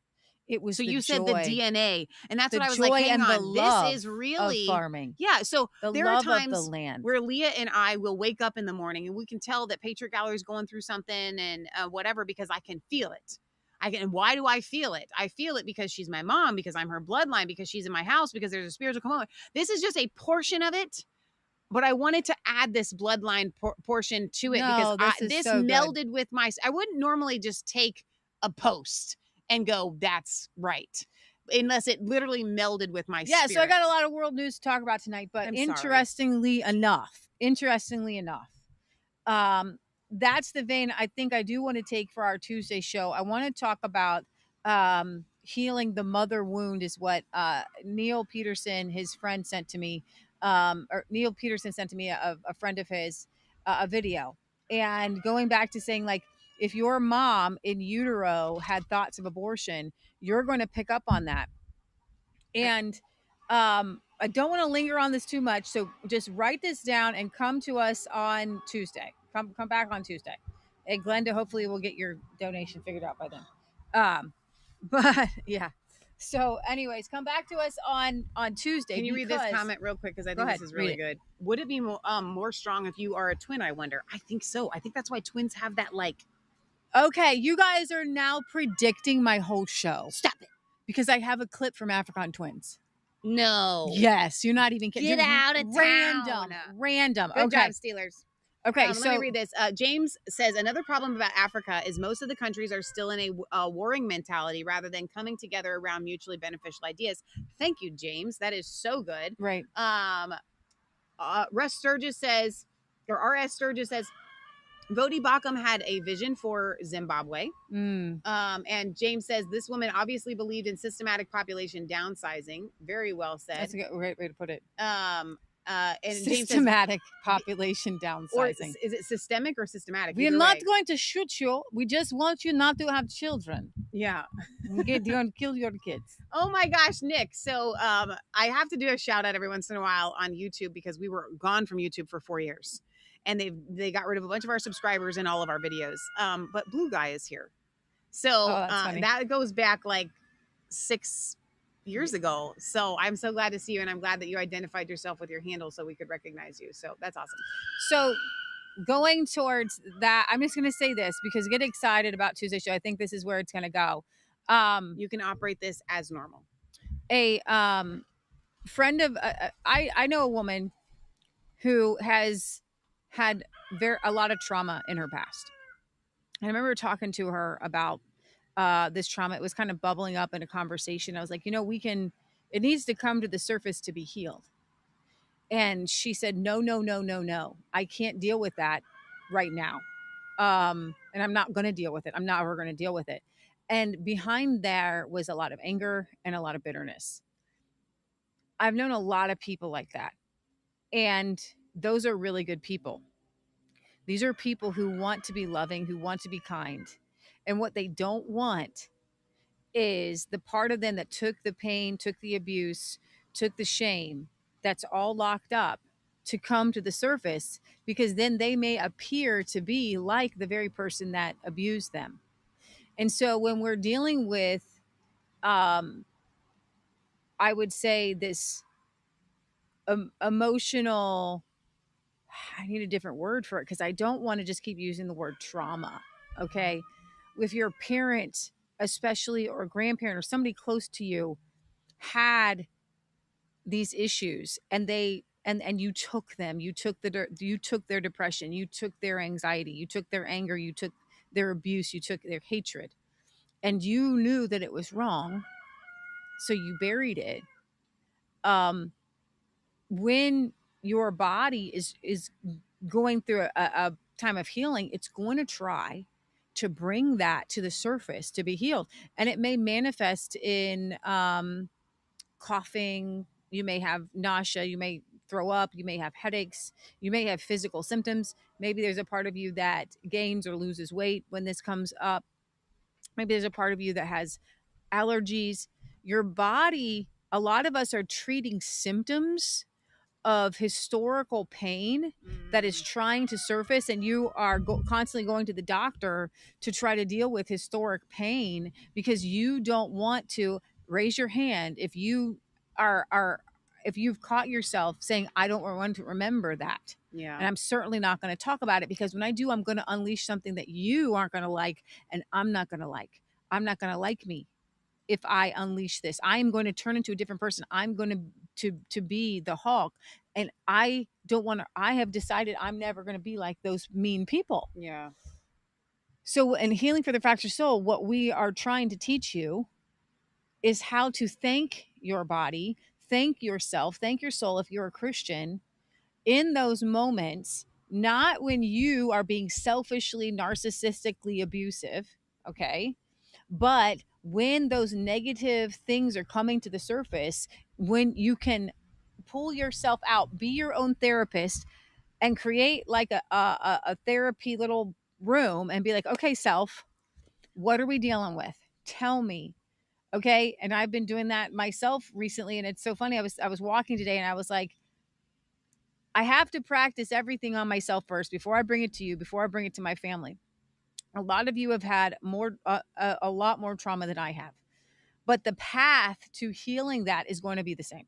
Yeah. And so, when I'm thinking about a particular friend who I was like, we could really work through this. I'm here for you. If you want to tell me what happened to you, we can help process some of these memories. And it was like I had touched an open wound and put a bunch of salt in it. And she just screamed at me, no, never. And anybody from the outside looking in would say there's a there. Mm-hmm. But other people would say, you know what, just keep it buried, because you know what, you need to stay happy. Yeah. You need to stay happy, or because they're afraid of that exact thing happening. Let me round this off and then we'll go back to the world news. Yeah. But because you do, your mindset will control your health. Mm-hmm. But here's the kind of twist that you don't understand. There are things going on in the back of your mind Exactly. at all times, and if you keep them buried, they will make you sick. So it's not about the forefront of your mind happiness. This is why people try to mask all of that, so you have to get that stuff, trudge it up from the back of your brain, bring it to the surface, clean it up, get rid of it, so that what you are feeling in the moment, what you are going through in the moment, really can be your indicator for your core self of how you're feeling and how you're doing. So hope that we will be talking about that. Now, I actually, so either Tuesday or Wednesday, we're going to be doing a special show. So maybe we'll do Leah's Healing for the Fractured Soul on Tuesday and then that special show on Wednesday. But either way, come back on Tuesday and Wednesday. We are going to try, I think, Leah, is this right? To go back to the 8 p.m. time slots. We're going to try. It's an attempt, which means we might actually be on time for 8:30. If we shoot for 8 o'clock, y'all know us, but we're going to try. So I want to go to Japan now. And Japan has just elected what they're calling a far right prime minister. It's a huge blow. Zero Hedge had an article, and I was going to use that as my reference point. But between me opening it and now, they put it behind their paywall because everybody wants to know about this new prime minister. Sanye is it Takichi. Oh, yeah, they did put it behind a paywall. Yeah. So she's the fifth prime minister in 5 years, the first woman to hold office in the country's history. Her policies have included so she is legit. Not only no more immigration, but you just leave. We don't want your culture here. We don't want you here. Get out of Japan. She's also against gay marriage. Wow. You don't have to bring up this article. Okay. She's also Japan already has it that a woman has to take the man's surname. And people want to change that. And she's like, no, we're not going to change that. She is ultra conservative. And she actually lost out on a vote last time because she was too far right. Wow. But she won now because the Japanese are becoming radically conservative. And she is kind of basically the heir to Abe. And now Abe, in a very interesting, turn of events, he was killed. Trump tried to be assassinated, and Charlie Kirk was assassinated. And there are all these assassination attempts on right-wing leaders. Yeah. It's crazy. Can I just say the obvious? Conservatives really don't see the left individually as threats worth putting yourself in jail to kill. You know what I mean? Beyond the fact that it goes against our belief system, but we don't see, like, nobody's going to try, no conservative is going to try to kill Kamala Harris. They don't, like, you're not that much of a threat, lady. Yeah. Let's bring up this video here. I'm going to be honest, the guy doing the commentary, his less than enthusiastic. It's kind of a little bit, I was like, could we get a little bit more fervor from some of our commentators? But he explains their views a little bit more. This one? Yeah, so start at the beginning, and then I'm going to jump forward. Okay. Polls project the country's governing coalition will lose its majority in the upper house of parliament, piling more pressure on embattled Prime Minister Shigeru Ishiba. Ishiba leads a shaky minority government. In the lower house, the right-wing populist party, Sanseito, running under a Japanese-first platform, is projected to make strong gains. A sagging economy has sparked anti-foreigner sentiment in Japan. Sunday's results could lead to calls from within his own party for Shigeru Ishiba to step down or find another coalition partner. All right, well, let's get more analysis on this. Well, the shift was, as your report said a little bit earlier, this is, caused from 2 months ago, and I want to show the shift in the mindset of the Japanese and why they voted her in. a lot by economic conditions in the country in the last year. A lot of prices have gone up. The price of rice has doubled. And there have been, over the past 10 years, a significant increase in immigrants. The LDP didn't really call it immigration, but there was 1 million new immigrants who came into the country, and the far right has used this, calling it a stealth immigration policy, to attack the mainstream conservatives and hit them from the right on immigration. And they're making major gains now. And we're going to see a far right that has almost 20, maybe even more than 20 seats in the upper house. And they will be unrestrained in the kind of language that they could use referring to immigrants. Before, the LDP was a big tent party and it did have some far right people, but they were moderated. But now these people are outside of the LDP and they will be saying some rather extreme things, I think. All right. And how has all this been? What's the reaction to this, we'll say, from within Japan? I think the mainstream media is shocked because they spent the last 2 weeks trying to debunk a lot of the misinformation being spread by this far-right party, but it seems to have failed spectacularly. Maybe it even gave them more attention. But a lot of the people who support the far-right get their news on the internet, so they don't trust what newspapers and television say anyway. And so we're beginning to see right-wing populism in Japan, something that people said wasn't really happening in Japan, but has been happening in Europe and in North America. It is now here to stay in Japan. These people have been elected for the next 6 years, and so they're going to be around and they're going to be saying rather extreme things. Now, Jeffrey, we're running out of time. We've only got about 40. They're going to say rather extreme things. That is hilarious to me, this whole idea of saying rather extreme things. This idea that, you know, there are only two genders, that only, you know, marriage is between a man and a woman. This, to me, is hilarious that this is the rise of the far right here. I think, no, with his A&O party. That's not what we want. Is it going to be, I think you might have shut some down. Let me see if this is one. If you scroll through the comment section on any major Japanese news site lately, you'll see a firestorm of outrage. Cut all ties with the Unification Church, people demand. Digital pitchforks are out for any politician with even a whiff of connection to the group. The anger is palpable. But keep scrolling, sometimes just a few lines down in the very same thread, and you'll witness a bizarre pivot. The tone shifts to passionate praise for politician Sanae Takaichi, celebrating her as the true successor to Shinzo Abe's will. And that's where the paradox hits you. Shinzo Abe wasn't just linked to the Unification Church. For decades, he was the central symbol of its deep entanglement with Japanese politics. This strange spectacle where the public furiously condemns the problem while passionately embracing its source isn't just a glitch, it's a mass phenomenon. Anger and hope existing in the same breath, directed at the same political legacy. And this contradiction, far from causing confusion, seems to be fueling a powerful political movement that we need to understand. Okay, so let's unpack this apparent mass paradox you've brought us. Our mission today, really, is to investigate these twin forces, how this powerful, decades-long conservative political machine was built. Right, and then how this anger and, well, adoration for that same legacy can coexist. And not just coexist, but actually mobilize a powerful movement, especially Japan's, hyper-digital sphere. Exactly. And what's so fascinating here, I think, is that we're looking beyond just simple political alignment. We're examining the actual mechanisms, both political and maybe psychological, that allow these logical inconsistencies, well, not just to be tolerated, to be actively leveraged, right, to fuel a movement, which some commentators have quite starkly labeled the digital Yokusankai. And to really understand this digital paradox, we absolutely have to start at the foundation. The historical roots. Yes. What's sometimes called the unholy alliance that really formed the deep historical backbone of Japan's post-war conservative politics. We're talking about this triad: Abe, the Unification Church, the UC, and the right-wing lobbying powerhouse, Nippon Kaigi. Right, the triad. This wasn't something recent. This triad, this entanglement, it stretches back generations. The Unification Church, which is formerly known now as the Family Federation for World Peace and Unification, or FFWPU. FFWPU, okay. It has a really controversial history in Japan, dating way back to the 1960s, long before the assassination brought it onto the global stage recently. And that history is so crucial, isn't it? Because it really established the public's view of the group as, well, fundamentally predatory. Even back in 1967, you had the major newspaper Asahi Shimbun calling the UC a fundamentalist movement that makes parents weep.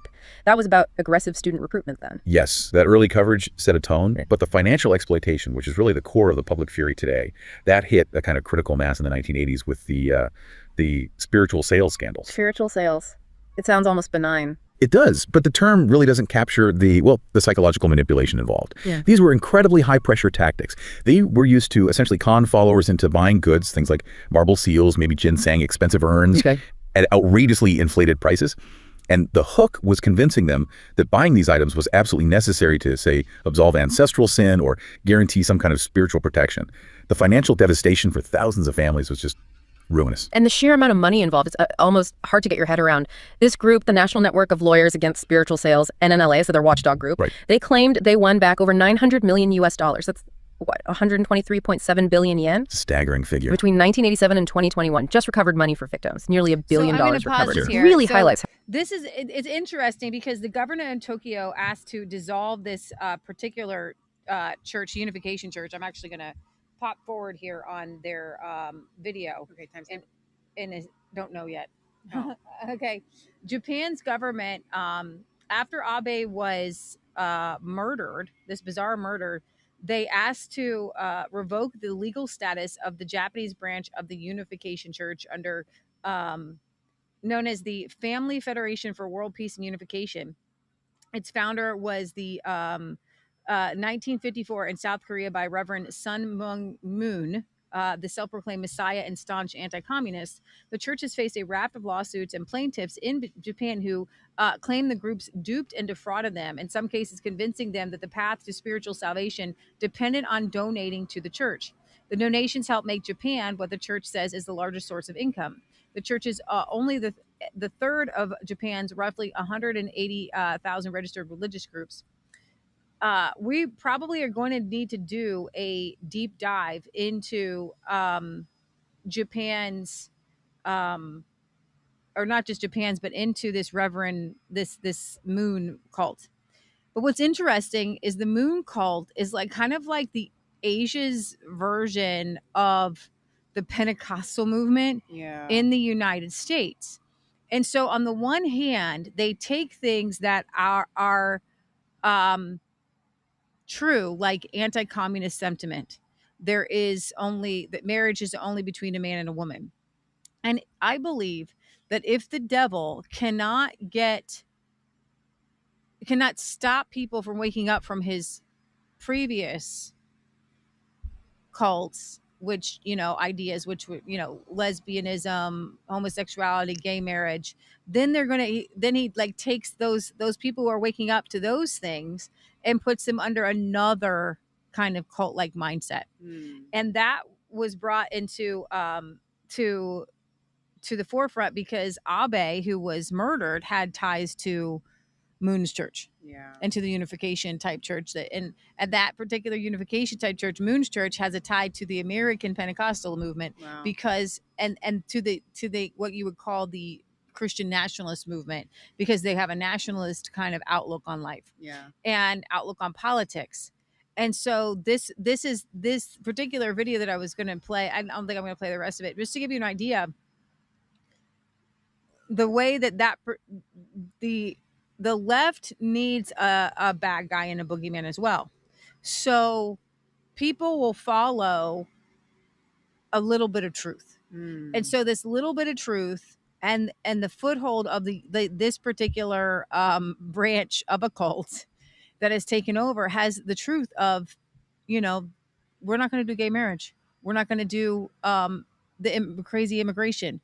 We want nationalism. And I just want to point out that while and when we are spotlighting the conservative leaders, don't let your foot off the gas, because there are always infiltrators into any government movement, and the devil is always trying to infiltrate. And whenever you're dealing with money, whenever you're dealing with fiat, you're going to have like a twist. The same thing happened in Australia when I think it was in Morrison. He was part of like that whole, Hillsong church movement and Christian movement, and he's not conservative at all. He helped lock down the whole government there. I know. Careful. No, you don't even know. No, I do know. I do know. You're not allowed to touch it. I do know. But I'm going to start out with saying, wait, stop. Okay. I'm going to start out with saying that this is a good thing, that she is what you would call based. And she will. We're still talking about this new prime minister of Japan. Sane, how do you say it? Sanai Takaichi. Takaichi. Yeah. So she's got a tough stance on immigration, and as the head of the government, she would have to navigate domestic and economic pressures and a trade deal with the Trump administration and a host of geopolitical issues in the wider region. So she's a China hawk. Doesn't like communism. Not a fan of China.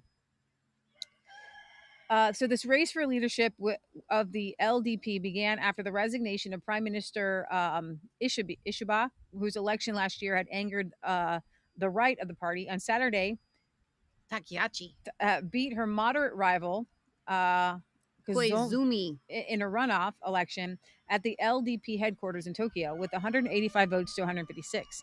The LDP-led coalition no longer holds a majority of seats in parliament, but Takaichi is expected to be approved as prime minister when members of parliament vote later this month. She's 65 years old, so she was born in 1961. Then that would put her at 64 years old. Well, everybody's saying she's 65. Okay. But she is, and it's interesting because you're not going to see in any of the mainstream media I don't know why they don't want to talk badly about her because, or something, but you're not going to hear her views that are extremely far right in any of the mainstream media. It says, Breitbart here says that Sinai admires former Prime Minister Margaret Thatcher and is a proponent of the former Prime Minister Shinzo Abe's conservative vision for Japan. She's the first female president of Japan, predominantly male ruling party that has dominated Japan's post-war politics without interruption. Let's see.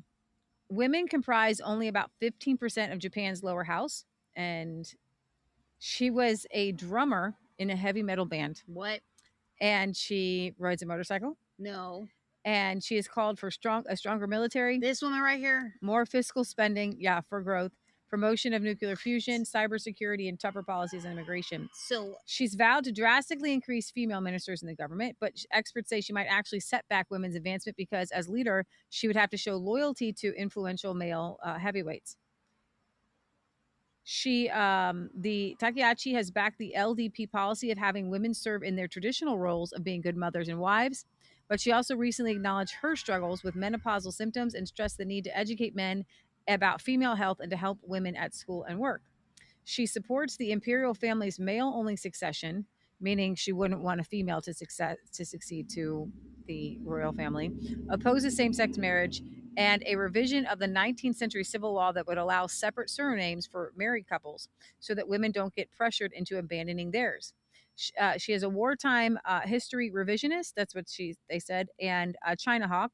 She regularly visits Yasuki Shrine, which Japan's neighbors consider a symbol of militarism, though she has declined to say what she would do as prime minister. And they have complicated ties with Beijing and Seoul. It's interesting that you would think that they would be on good footing with South Korea, both of them being kind of China hawks, but not really. The South Koreans are a little bit concerned with her being such a nationalist. So we'll see where she goes here, but I would say on the whole, it's good news. Michelle, I have this video. No, you don't get to do that one. This one? The first video that we're doing is Takaichi's performing with a band called Rusty Nail. Okay. This is this woman. Leah, we're playing it. Okay. I know it's a little green. I wish it wasn't so green.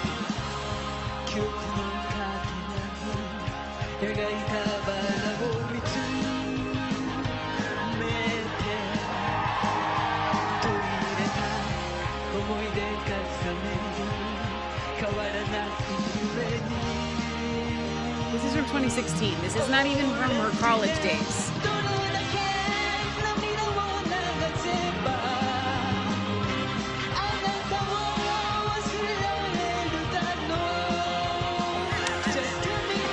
We can't even mock him. Can we mock him?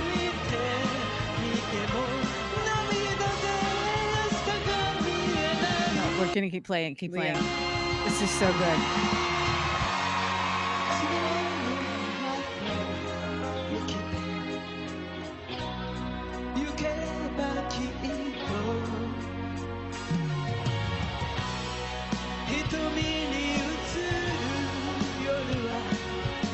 Yeah. Wish I knew what the words were.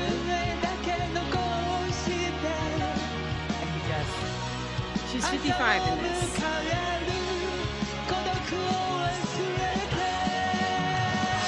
Wow!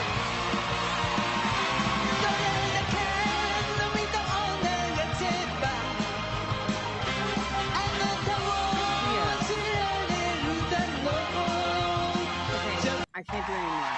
There it is. Okay. I love it. I don't even know what that was. But she's prime minister. She's gonna be prime minister in a month. She's honestly, Japan. reality TV is kind of what that looks like. So she is Japan's Trump. In a way, right? Stop it. So here is this video. Just kind of, you're watching the former prime minister Kishida doesn't look happy that Taakchi won. He supposedly compared her to the Taliban because she has extreme views. She opposes same-sex marriage. She opposes gender equality because it will destroy the social structure of Japan. She supports imprisonment of citizens or foreigners who deface the Japanese flag. She is anti-CCP and believes in rebuilding the Japanese military. で組閣があって、組閣の前に連立協議があって、連立協議があって、どっちから先に行こうかな。まずちょっと総裁選終わったばかりなので、ちょっとこれ票数というか何があって、ね、高橋さん勝てたのかということで、国会の様子をワイプで見ていただきながらで構わないんですけれども、今 she's winning. Okay, so the next one is actually Islamists in Japan.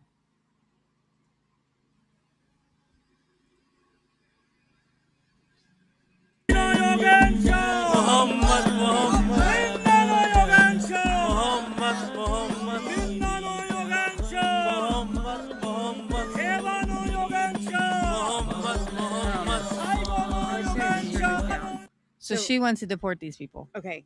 So here's my question. You said these people, so I'm going to use that same phrase. Have these people infiltrated every nation? I mean, it's their goal, right? It's world dominance of Sharia law. Yeah, scroll down. Despite there already being a mosque in Fukuoka, I don't know how to say it, Japan. How far down do we need to go? Are being held, not that far, you even passed it up. I didn't. Prayers are being held in the public park. No. It was the second one there. It's not Crazy on mine. flicks. Keep going. Huh.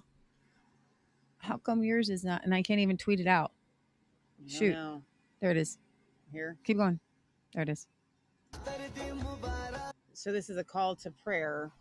Yeah, in Japan. I didn't know. I thought that they were pretty hard line on immigration, but they've let in 1 million people. This is terrifying to me if this can happen in Japan. We need a worldwide movement of Jesus. There are more people. There's more videos. You scroll down of this Muslim prayer in Japan. Like, what are you doing in Japan? Why are you there? Where are you living?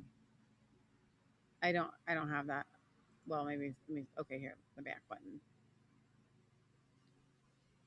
Is this it again? Yeah. I Okay, we have so much to get to. I know. Okay, let's linger on this. No, it's crazy. So I'm hoping that for the best for you in Japan.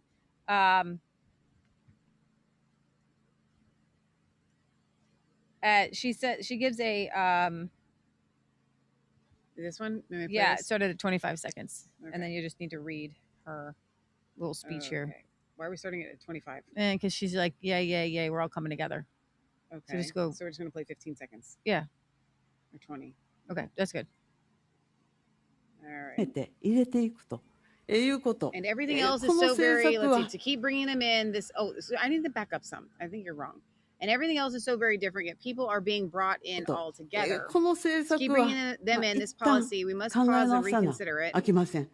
経済 Those who 的 come with で economic 経済 motives 的な and 動 claim 機 to で be やってきて refugees. 難民を主張する人、き Such ち people ん will とお probably 帰 be りを sent いただき home. ます。 Also, regarding those who また overstay 不法滞 illegally, 在の人たち they に too も will be 厳 strictly 格 required に to 法 obey the 律 law. を守っていただきます。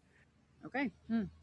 All right, so Michelle, over here, I've got a Charlie Kirk video that actually was tweeted out in Japan. Before his passing, Charlie once said about Japan, Japan has every right to remain a country for the Japanese. To the left? Yep. Okay. Japan is a very unique country, and objectively, Tokyo might have been the most impressive city I've ever visited. From how clean it is, from how seriously even the just everyday workers take their job. The bus drivers wear white gloves, they bow when you go on, they take their little jobs so seriously. But there is an effort underway in Japan, as there was a big effort underway in Europe and our country, to bring in a bunch of foreigners and to say, well, you know, they're Japanese too. Japan could maybe assimilate 10 Pakistanis or 100 if they didn't take any more right away. But 1 million? And we know they're not assimilating at that point. And we saw a little bit, you know, just a little bit in Tokyo, you know, Mohammedan there, Mohammedan here. Like, ooh, that's interesting. I didn't know I was in Paris. I didn't know I was in London. But the point is this: if you do not have a picture of national identity, then you're going to be in a lot of trouble. Now, America's picture of national identity is different than Japan's. Japan is tied to their ethnicity, and that's okay. It works for them, and it's unbelievably impressive. We have a different picture of national identity. We are, of course, a people and also a propositional nation. We're both. Japan is something different, though, and they should be allowed to be different. Japan is not a propositional nation. Japan is a people. They are an ethnicity. They are a genealogy. And it's worked incredibly well for them. They are one of the oldest and greatest cultures and civilizations. But isn't it just so striking, as you're looking at a picture of Tokyo right there, isn't it so striking that the globalist forces, they want to try to destroy any culture, any city that is working and functioning. So there's a major movement in Japan. It's called the Sanseido Party that is ascendant, and they are calling out the private, quiet infiltration of foreigners into Japanese society. And I'm cheering them on, because here I am as an American wanting Japan to remain Japanese. It would be a demerit for the planet. It would be a demerit for the world if all of a sudden Japan fell the same way that Paris fell. And they do things differently. They're not a Christian nation. They're a Shinto nation. They are one that has traditions in Japanese culture and the samurai and duty and honor. And I think that's awesome. In fact, dare I say, I actually want the diversity amongst nations. Our national identity changed after the second great immigration wave of the 1910s and 1920s. But we are still a nation founded on Christian European settlers with norms and customs and faith emanating from Western civilization, from Christian civilization. And you shouldn't want to change America, and you shouldn't want to change Japan, because we already know what has happened when you change Paris and you change London. National populism is a check against globalists. And we shouldn't go impose into Tokyo being like, well, Tokyo, you guys are too Asian. Let's just apply, by the way, let's apply the left-wing framework. What's so interesting is, do you know they're calling Japanese racist for not wanting to take immigrants? Oh, you're racist because you don't want to take a bunch of Arabs in your country. You're racist because you don't want to take a bunch of Indonesians in your country. And Japanese are like, racist? What does this word even mean? What do you mean? It is a purely Western moral framework that we're overlaying against a multi-thousand-year great civilization. So here, we as Westerners, we can't help but be, somewhat colonialist and imperialist. So left-wing imperialist colonist forces are coming in and scolding Japanese politicians for not taking immigration. And honestly, Japan does not want to commit political and cultural suicide, and we commend them for that. Japan should close its borders. Japan should say, nope, we're going to figure out our birth rate problem, which the Japanese birth rate problem is bad, but it's not as bad as Korea's. Left-wing colonialism equals open borders. It is a soft form of imperialism. And I saw it firsthand because the country works. It is an objectively functioning country. It is not South Africa. It is not Angola. It is not Bangladesh. You don't have to go in search of a solution. Like, well, we have major problems in Tokyo. And by the way, how often do you hear from politicians here in America, well, be very careful, we might end up like Japan. End up like Japan? You mean where you can ride the subway without being stabbed in the neck? Where everything works and the streets are clean and people are polite? Yes, Japan has issues. I'm glad that we actually have a different dynamism, a different energy, a different entrepreneurial spirit that you don't have there. And I think that's significantly lacking. But they have a stable, orderly, beautiful, lasting society. And that's a really important thing. Okay, you can pause that. And not only that. So I think that is the kind of the essence of what drove the election towards the right wing. And maybe Charlie had a play in that. Michelle, if you go to the video next to it. So I'm so sorry to interrupt. It was Korea that was doing the We Are Charlie Kirk, though, wasn't it? Yeah. It wasn't Japan. Yeah. So many of these flags have red dots in them. It gets confusing. It does. So if you go to the left one, I felt like this was hilarious. I can't believe it's not Fabio. It's not Butter. He literally was on Bill Maher talking about the migrant crisis in Europe. He's still wearing the shirt. I know. Leah. It's all over Europe, I can tell you. A friend of mine is a federal judge in Italy, and he just retired because he told me, Fabio, I cannot believe where our country is today. And I said, why? What's happening? He goes like, number one, Italian citizen, they are fifth-class citizen, not even second class. They're fifth-class citizen. Meaning? Meaning, then everything, the government supply everything to the immigrant. Everything's for free for the immigrant. The pension plan is pretty much gone. You have old people, 89 years old, they go and collect their pension plan. The government says, go home because we have no money. But in the meantime, they give free phone, free everything, free this home. This is a similar complaint we hear in America. But but this has been going for many, many, many years in Europe. Our police don't want anything to do. In the middle of major city, you will have 40, 50 people from Arab country, from Africa. This is a major, during the day, major square. They get around 40, 50 guys, they get 5 or 6 women, and they rape them right there on the street. The police can be 10, 15 feet away, and the police don't want anything to do, because if they get into confrontation, then, if they beat up these people, they're going to be racist, and so on. And my friend told me it got to a point where law do not apply to these people. All the immigrant, they don't. They can do whatever they want. Their jail system is full, so these people, even if they commit crime, they get arrested, they get released the next day. So they commit more crime, they get arrested, they get released the next day. It's like that constantly every day. You turn the TV on, it's constantly, they get away with murder every day. Wow. Wow. Well, Fabio. That was Michelle, have you unexpected clip for I me. know, right? Over here, I've got a Pakistani migrant casually drops rubbish in the River Clyde in Glasgow, and then she drives off with her husband. This is what we see. I was playing this with the people from India and Canada who just randomly don't know that trash service exists or whatever, but this is a nice car that they have. So I'm gonna they're literally dumping their trash into the river.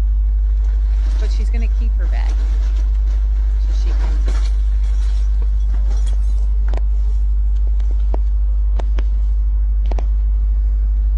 This is why you don't import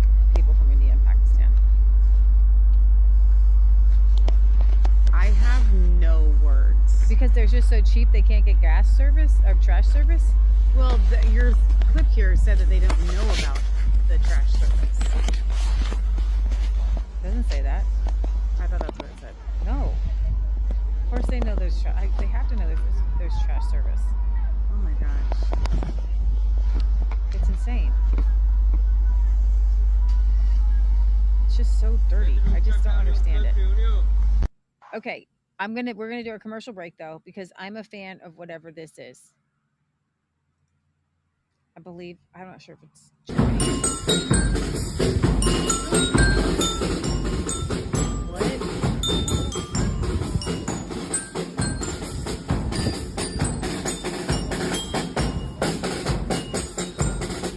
It's somewhere in Europe. I don't even know where it's at. I think it's Germany.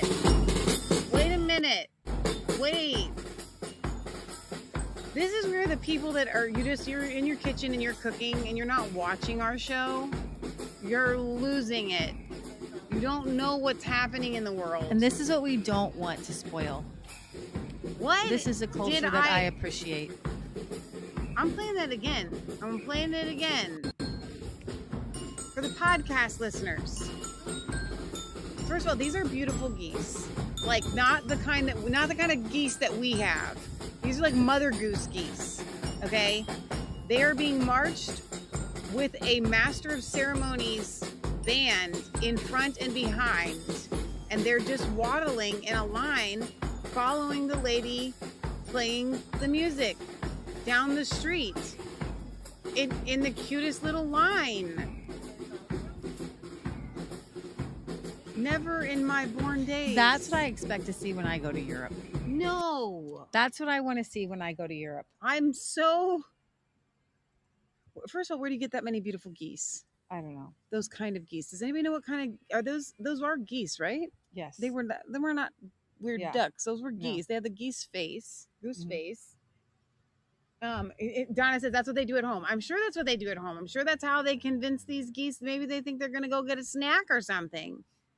That's got to be it. Like they know that if they follow the sound of the trumpet, or whatever that was. It sounded like there was a xylophone in there. Mm-hmm. It was. I don't know what that was. I just have to have happy news every once in a while, right? So now all of your what was that? The phagy in your body just started killing bacteria and stuff from watching that. That's why we need commercial breaks.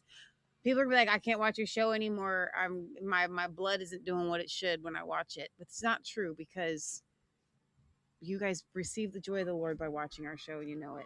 So the Czech Trump, Andrej Babis, wins election, returns as prime minister in the latest European populist revolt.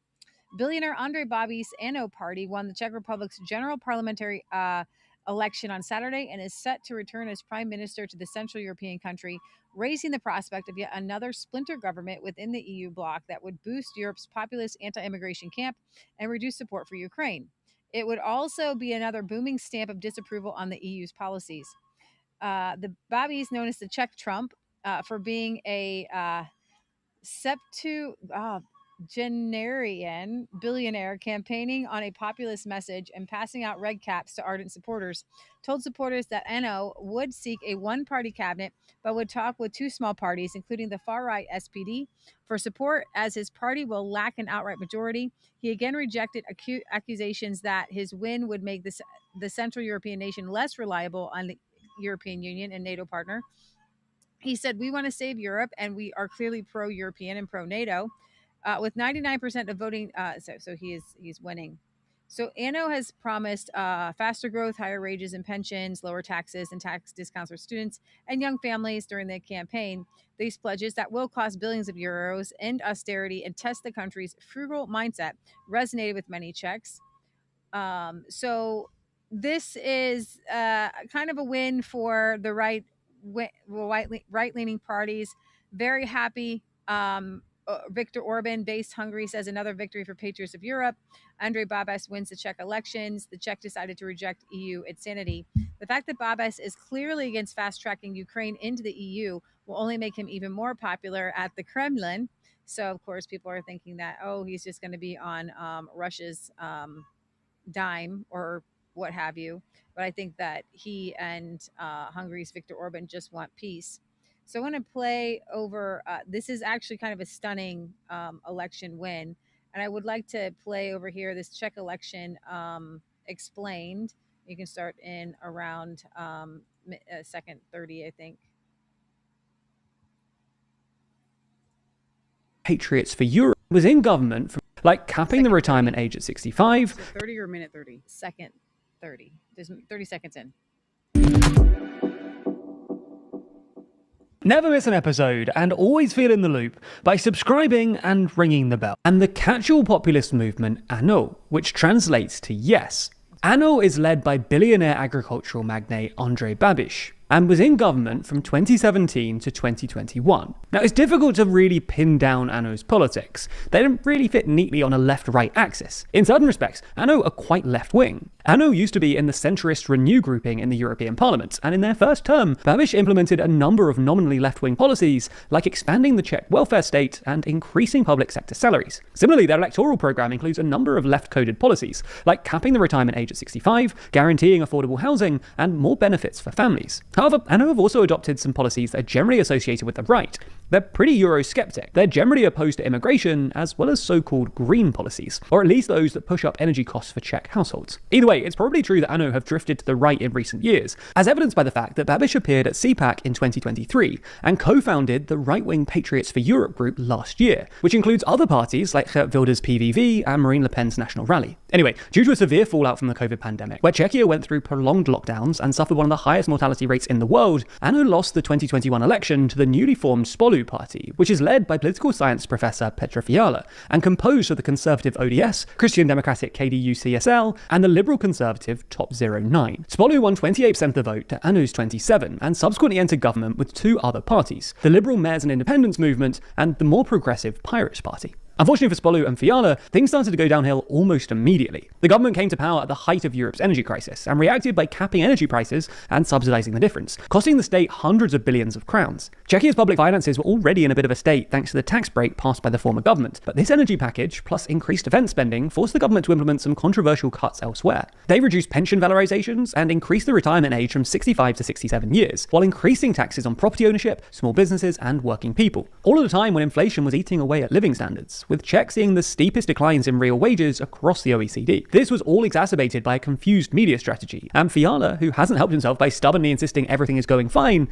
quickly became incredibly unpopular. Morning Consult polling reliably had him as Europe's least popular leader, with the latest polling putting him ahead of only the embattled Emmanuel Macron and on a net approval rating of -58. Unsurprisingly, Spolu's shortcomings have led to a cratering in the polls, and they've been stuck at about 20% for the past couple of years. Conversely, despite leaving office with pretty miserable approval ratings in 2021, ANO have surged in the polls, hovering at around 30% since late 2022. This has translated to a number of victories at the ballot box. At the European election in 2024, for instance, ANO won 26% of the vote, to Spolu's 22%. And in the Czech local elections of September that year, they won an astonishing 35% of the vote to Spolu's 24%. While Babiš himself lost the 2023 election to Petr Pavel, this was largely because Pavel had a unique cross-party appeal, and ANO were very much the bookies' favourites going into yesterday's election. It was therefore no surprise when late Saturday evening, the Czech Election Committee announced that ANO had indeed won the election by a sizable margin, with 35% of the vote to Spolu's 23%. Czechia uses a broadly proportional electoral system, albeit with a relatively high vote threshold of 5%, which slightly advantages larger parties, and that means ANO's vote share translated to 80 seats in the 200-seat Chamber of Deputies, while Spolu won just 52.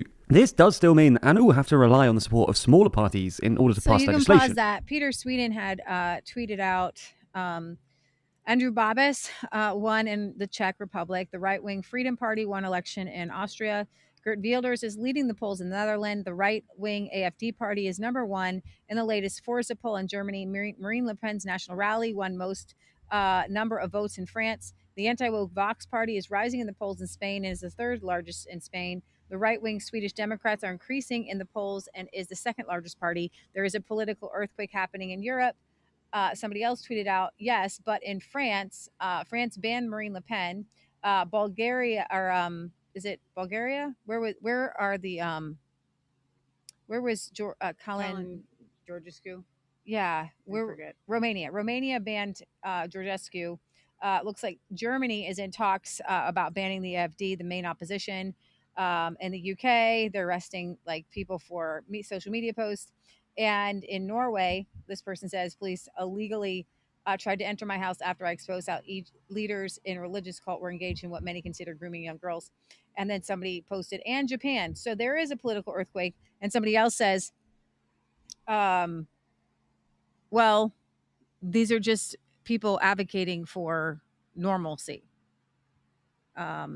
However, it's so funny because somebody else posts, Babis is not a right-wing based anti-woke leader. He's a centrist opportunist who was a Communist Party member and communist secret police agent during the 1980s. I'm going to give him probably the Vladimir Putin treatment on that, because Putin was obviously a communist under the KGB.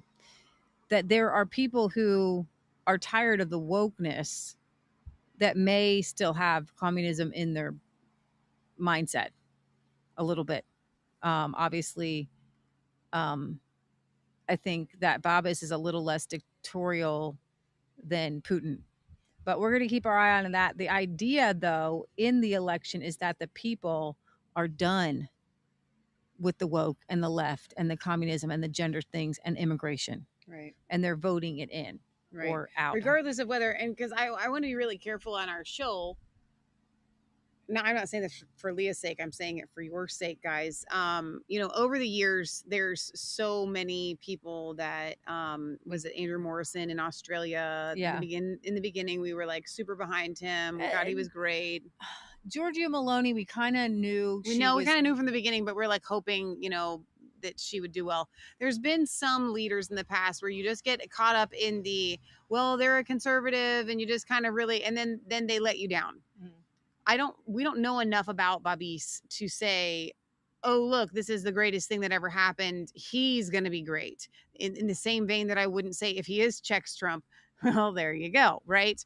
But the fact that this is what, like Leah's saying, the people are desiring, that they are attempting to vote in is far more important than the actual person that wins the election. The same thing with the Morrison in Australia. Like, the Australians are conservative. Yeah, exactly. But the news paints them as super liberal. 100%. And their government leaders treat them like they're super liberal. The same thing within Canada, right? And so we need more people to get into politics, but there is a huge barrier to getting into politics, and they put it there on purpose.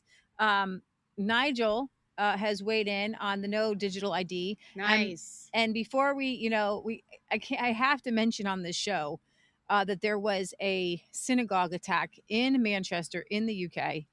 And I thought that was going to be your head story today, actually. But I want to play Nigel here. Last year, our main story was talking about the digital ID, which Keir Starmer said last week. Sorry.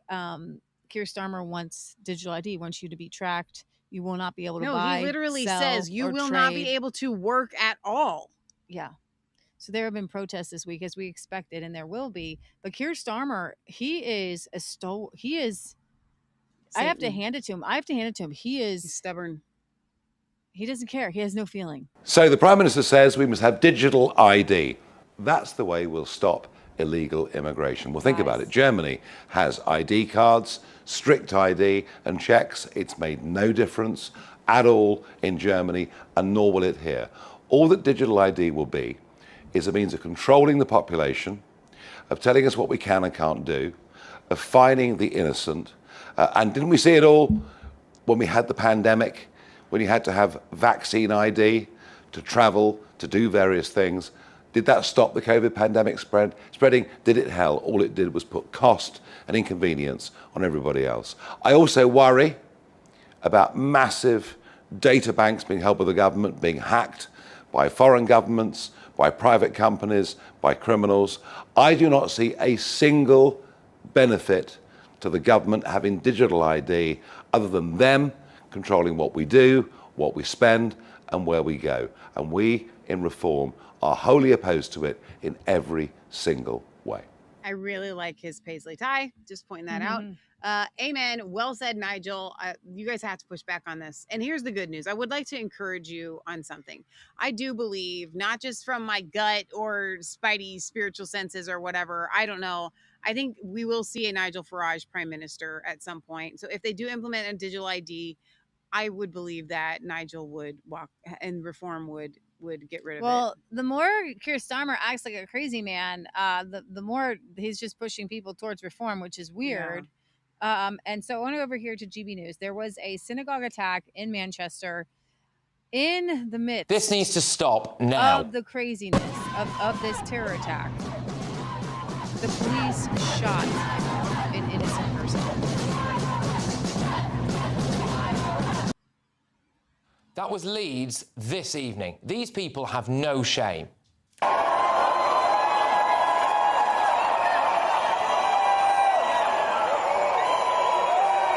they're using this stabbing almost as a... That's from Glasgow tonight. As I speak to you, there are protests that we've seen in Manchester, Leeds, London, Leicester and Glasgow. On today of all days. It's disgusting. Armed police at Christmas markets, bollards along pavements, airport-style security at large gatherings, primary schools practising lockdown drills. Why? Islamist terrorism. But nobody feels this more than the Jewish community in Britain. Today, this happened, and a warning, this is distressing. They've killed him.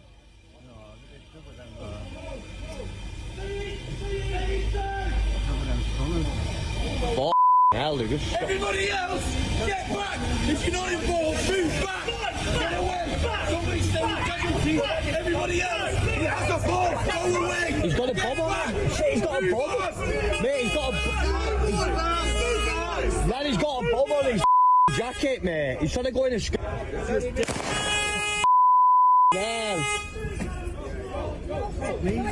He's got bombs on him!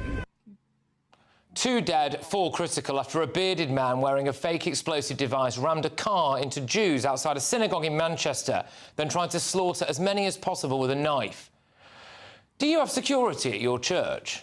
I live near the Islamic Centre of England, where the imam is apparently appointed by the Ayatollah of Iran.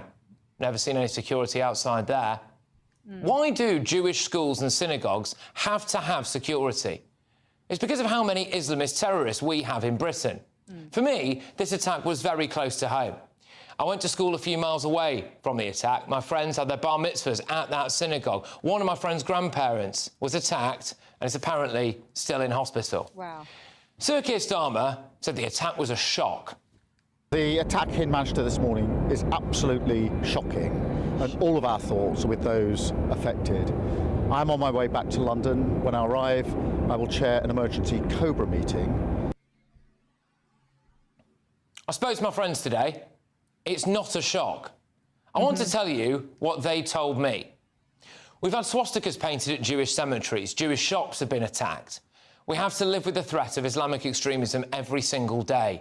We all knew something was going to happen because we've imported people from countries and cultures where they are taught to hate Jews. Another lad I went to school with works in the NHS. He hides his faith, not just from patients, but from his colleagues. He feels that if his colleagues in our wonderfully diverse NHS found out that he was Jewish, that he would face persecution. Another friend of mine lives just a few doors down from the synagogue in Manchester. He's too afraid to let his girlfriend walk to work nearby in case someone notices that she's Jewish and attacks her. Here's another quote for you from my friend's mum, who lives nearby. Sir Keir Starmer can save his platitudes. He's a weak leader, and weak leaders create weak countries. People with his political views and ideology have emboldened lunatics who want to kill us. Jews from Manchester could set up a colony on the moon, and they'd still come for us. At my old school, there was always a large Jewish contingent. Now, I spoke to one of my old teachers a little while ago, and he told me that Jewish parents weren't sending their children there anymore. Instead, they were sending them to the Jewish school King David. Why? Because there's more security. They feel as though they have to put their children inside a ring of steel just to get a safe education. When I was at school, there'd be busloads of lads coming from places like Whitefield and Prestwich, very Jewish areas. Now, I never once remember any of them saying that they had to hide their faith, that they had to hide their kippah. And you didn't, and you certainly did not several years ago. Jewish schools of all ages. The Jewish Students' Union, we met with them just after the 7th of October attacks. They were telling us all of the stories about intimidation on campus. So there has been a huge uptick, massive increase in anti-Semitism and threats that the Jewish community, I mean, we can't say because we don't feel it, but they feel it. And, you know, you hear all kinds of things, you know, they wear the Star of David, girls being talked to by bus drivers. So it's all of our responsibility to call this out because there's not that many Jewish people in our community, 300,000 or so. I'll say this now. There's big questions for me about the nature of this statement. A British citizen of Syrian descent. What I want to know about that, and I hope we do get this detail, is does that mean that he is from Syria, was born in Syria, was potentially brought over here as some kind of refugee and we've given him a British passport, which would, of course, in the legal sense, make him a British citizen, or was he born in Britain and, say, had Syrian parents? Those pieces of information are absolutely vital and we need to get that from the police. But just your reaction, Chloe, anyway, it's that breaking news. Jihad al-Shami, British citizen of Syrian descent, appears to be the man who carried out this attack. Look, we don't know, as you say, we don't know if he was born here, we don't know exactly how he came here, if he was born in Syria, but what I will say is I've been in Syria and there are many, many Syrians who are in a lot of pain and a lot of poverty, but there's also still a very prevalent ideology of ISIS there and various other terrorist organisations, and when you allow people to come through illegally, unvetted, through our borders, we don't know who's coming through, we don't know exactly who this guy is, but what I fear after seeing what's happened today is how many other people coming from countries that do have ideologies like the ISIS ideology and other groups prevalent, how many people who want to commit an attack against Jews and anyone who's considered an infidel are going to come through illegally because they know they won't be vetted. This has been, whether it's the hatred is going against the conservative government leaders when it's not I believe that when you have like the conservative government under who was the blonde and then Boris Johnson, UK, we're in the UK. The first one we started our show under. Oh my gosh. Liz Truss, not Liz Truss, the first one. You guys know her. Jeez. The blonde. Okay. So the conservatives have been in power for many, many years.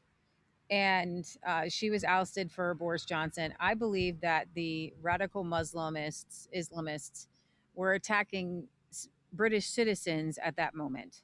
And now with your radical left pro-Gaza government, then you were going to be attacking Jewish people instead, because you see them as Theresa May, thank you. You see them as your next target because it's all the radical Islamic ideology seeks an outlet for the anger. And so the anger before is just going to be against the UK, Christian country, you know, that Manchester already had a bombing. Yeah. So Manchester was known as the Manchester bombing. Now you've got the same city known as the Manchester stabbing. Yeah. So you have imported so many Islamists into your country. You have to live on edge. You have to have a terror unit that we don't have here in America. We don't have the same. We have had a bombing. Yeah. With the Hang on, we have Boston Marathon. Do you have another playing in the background? I would hear it, Barry, if I did. And so this is a thing that has infiltrated the country and Barry, I think it's just you taken over taken over Britain. And Keir Starmer doesn't care, and the left doesn't care. And there was a video that I thought I had up where Keir Starmer was questioned on first cousin marriages. There was a bill that they wanted to ban. Is it the Robbie Starbuck? No. No. Okay. What is this other one from Nigel? Yeah, go ahead.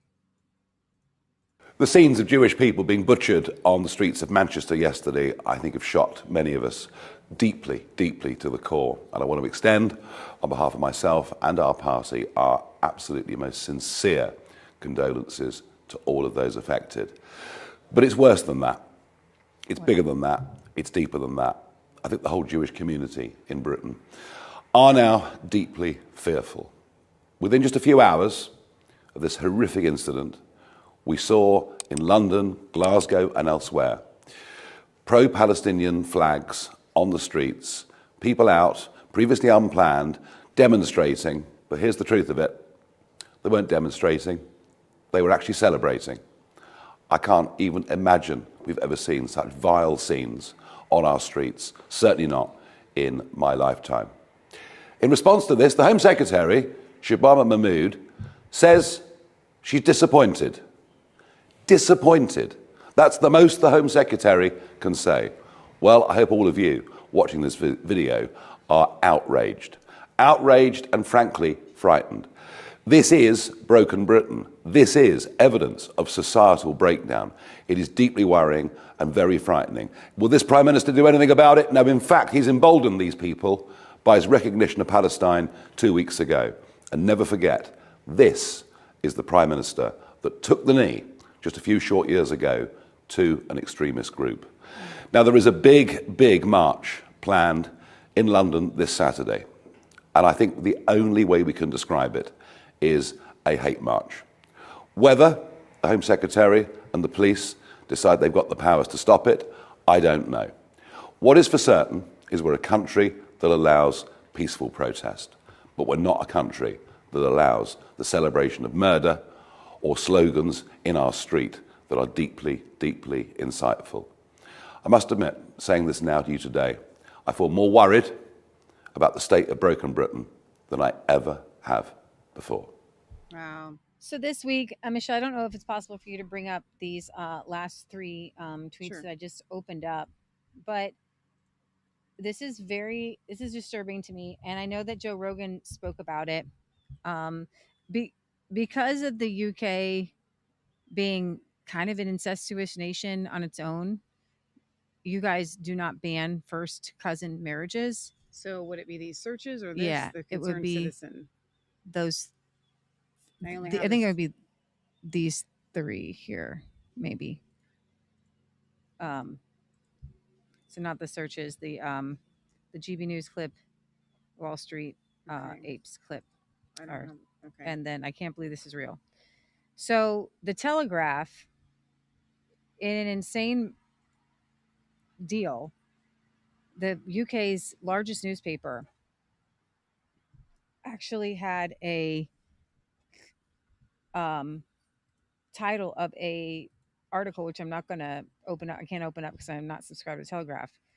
That says the NHS says first cousin marriage is healthy and linked to stronger extended family support systems and economic advantage.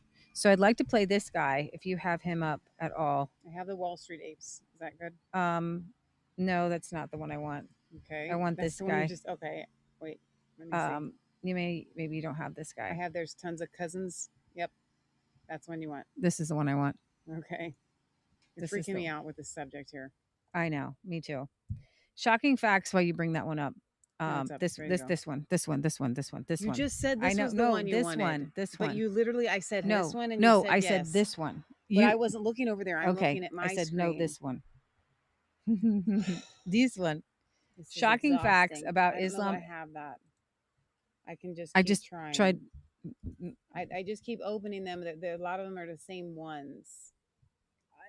I need my Twitter back. I can't retweet. I'm just sorry. I don't know how to get you the stuff that I You got. can retweet on my Twitter, but you can't scroll through your Twitter and then retweet it on I my know. Twitter, which is the I know. difficult part. You could just go through and like follow all the same people on my Twitter that you follow on your Twitter. That's and your not the feed would be point. the same. Kind of. I just have to do it, and it's a whole nother thing. I know. Um, So let me just do this. Okay. So X, this works every time. .com/what? Girl Patriot 1974. Hang on. There it is. It just Okay. pops up as There we soon as I get Girl Patriot. All right. We're getting it. There we go. You screen share? So as not to offend their newly arriving guests from the Middle East, the national healthcare system of the United Kingdom is now endorsing fucking your family. Guys, look, I wish I was joking, but So pause. If he said it once, he'll probably say it again. Let's hope so not. please keep your children away from our show. I'm not. Like, this is the guidance from the national healthcare system of the United Kingdom. And the worst part is, they acknowledge that fucking your first cousin you're right. is going to result in some birth defects. It's going to result in fucked up kids. Okay, we're gonna stop his video. Okay, we don't like the cursing. Your cursing is not helping. Okay, your cursing is taking away. This is why we're not winning. This is why we're not winning. Let me play the other guy. Can I play this guy? Well, yeah. Well, let me read this first. Shocking facts about Islam and Muslim culture that is growing rapidly in the UK and America. You tell me if you think that these things are compatible with Western culture. Pakistan has the highest first cousin marriage rate at 40%. In Yemen and Iraq, girls can be married at 9%. In Somalia, 98% of women have genital mutilation. Most of the other Muslim countries have very high first cousin marriages. In Saudi Arabia, women can be put to death for witchcraft. In many of these countries, renouncing your faith is executable by death, adultery, and well, you get the point. Go ahead and play the GB News guy. Okay. We've got the Sunday Mail now with Britain's Pakistani community keeping an old Norfolk tradition alive. Unfortunately, that tradition is marrying your own cousin, Adam. Yeah, absolutely. There's a lot of cousin marryings going on around the country. You can count them on all your 6 fingers. There's what's interesting. So this is from the Daily Mail. The headline reads: "The horrifying truth about the first cousin marriages in Britain."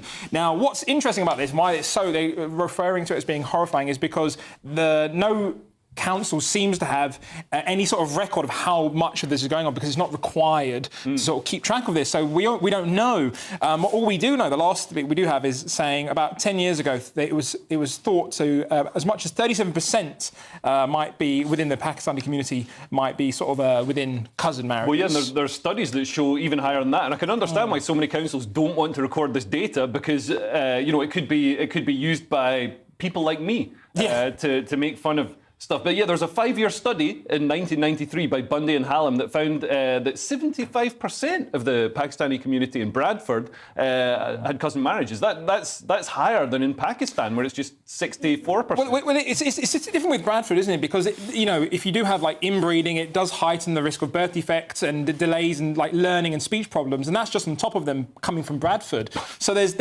apologies, but also stop inbreeding. Stop inbreeding. But when Keir Starmer asked to end first cousin marriage, he said no. A marriage between first cousins carries significant health issues, many of which aren't even knowable until post-birth. When practiced generation after generation, there is a significant multiplier effect.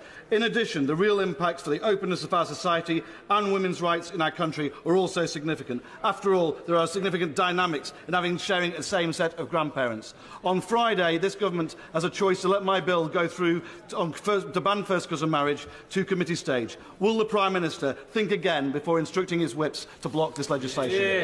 Prime Minister. Mr. Speaker, we've taken our position on that bill. Thank you. Can I just...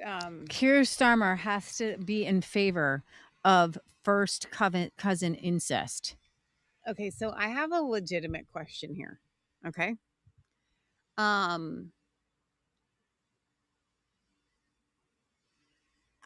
don't even know how to get this out. So here in the United States, we've got the gay marriage advocates, people that want to advocate gay marriage because who you love, you love. Who are the advocates for the first cousin? Like, what I mean is there, how do I word this?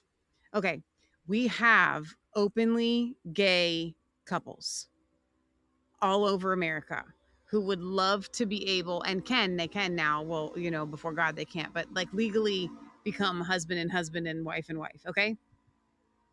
We know that this sect of people exists. So my question is, in the UK, please, Barry, someone answer this question for me. Is there a sect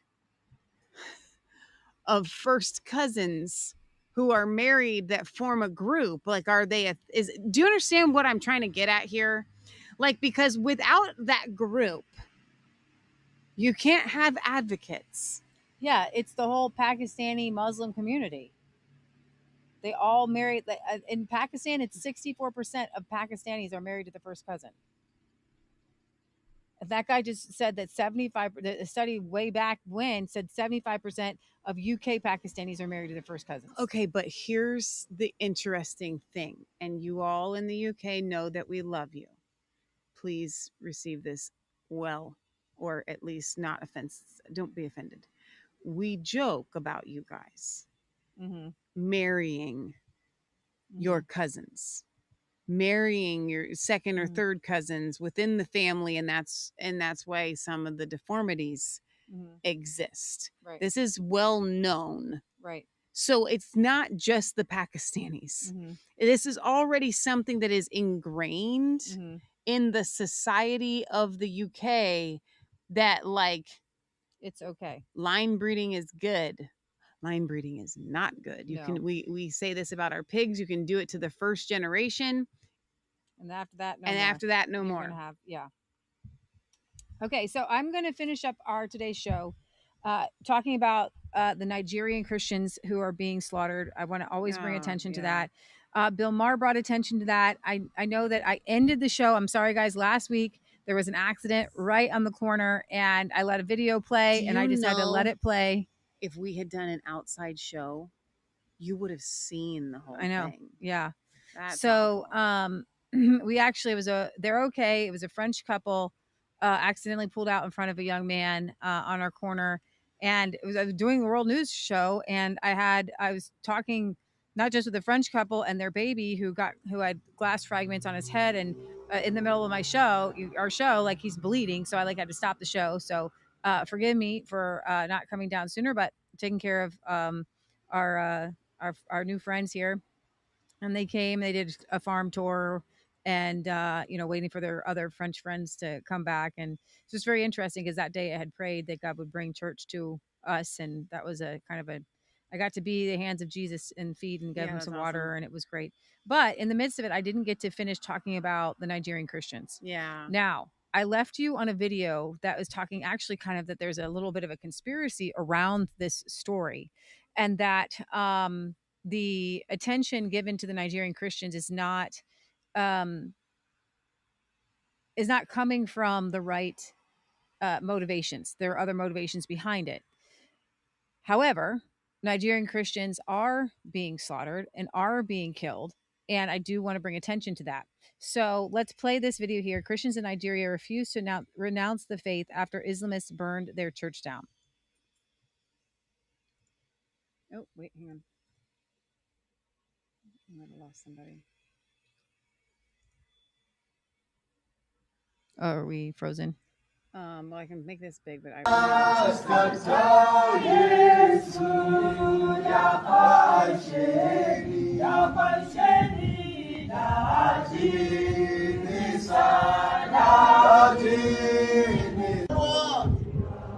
We praise your name, Jesus Lord, to protect us, to guide us, Lord, to see us through, to fight for us, to give us hope. So, more than 7,000 Nigerian Christians have been slaughtered by Islamists in 2025 alone. Entire villages have been burned, and nobody. I want to play this clip from the Canadian Parliament, and then I'll kind of break it down just a little bit. Yep, let me find it. There. This is it. Yeah. I think, right? The Honourable Member for Regina Capel. Mr. Speaker, I rise today to bring attention to the tragedy Christians in Nigeria are experiencing. The deadly terrorist organization Boko Haram is trying to eliminate the Christian faith from Nigeria. This is the same terrorist group that kidnapped dozens of young schoolgirls and burned innocent civilians alive in cages. According to reports, over 3.5 million people have been forced to flee their homes. 3 churches are destroyed every single day. 7,000 Christians were massacred this year alone, and the faithful must now meet in secret or in burnt-out sanctuaries.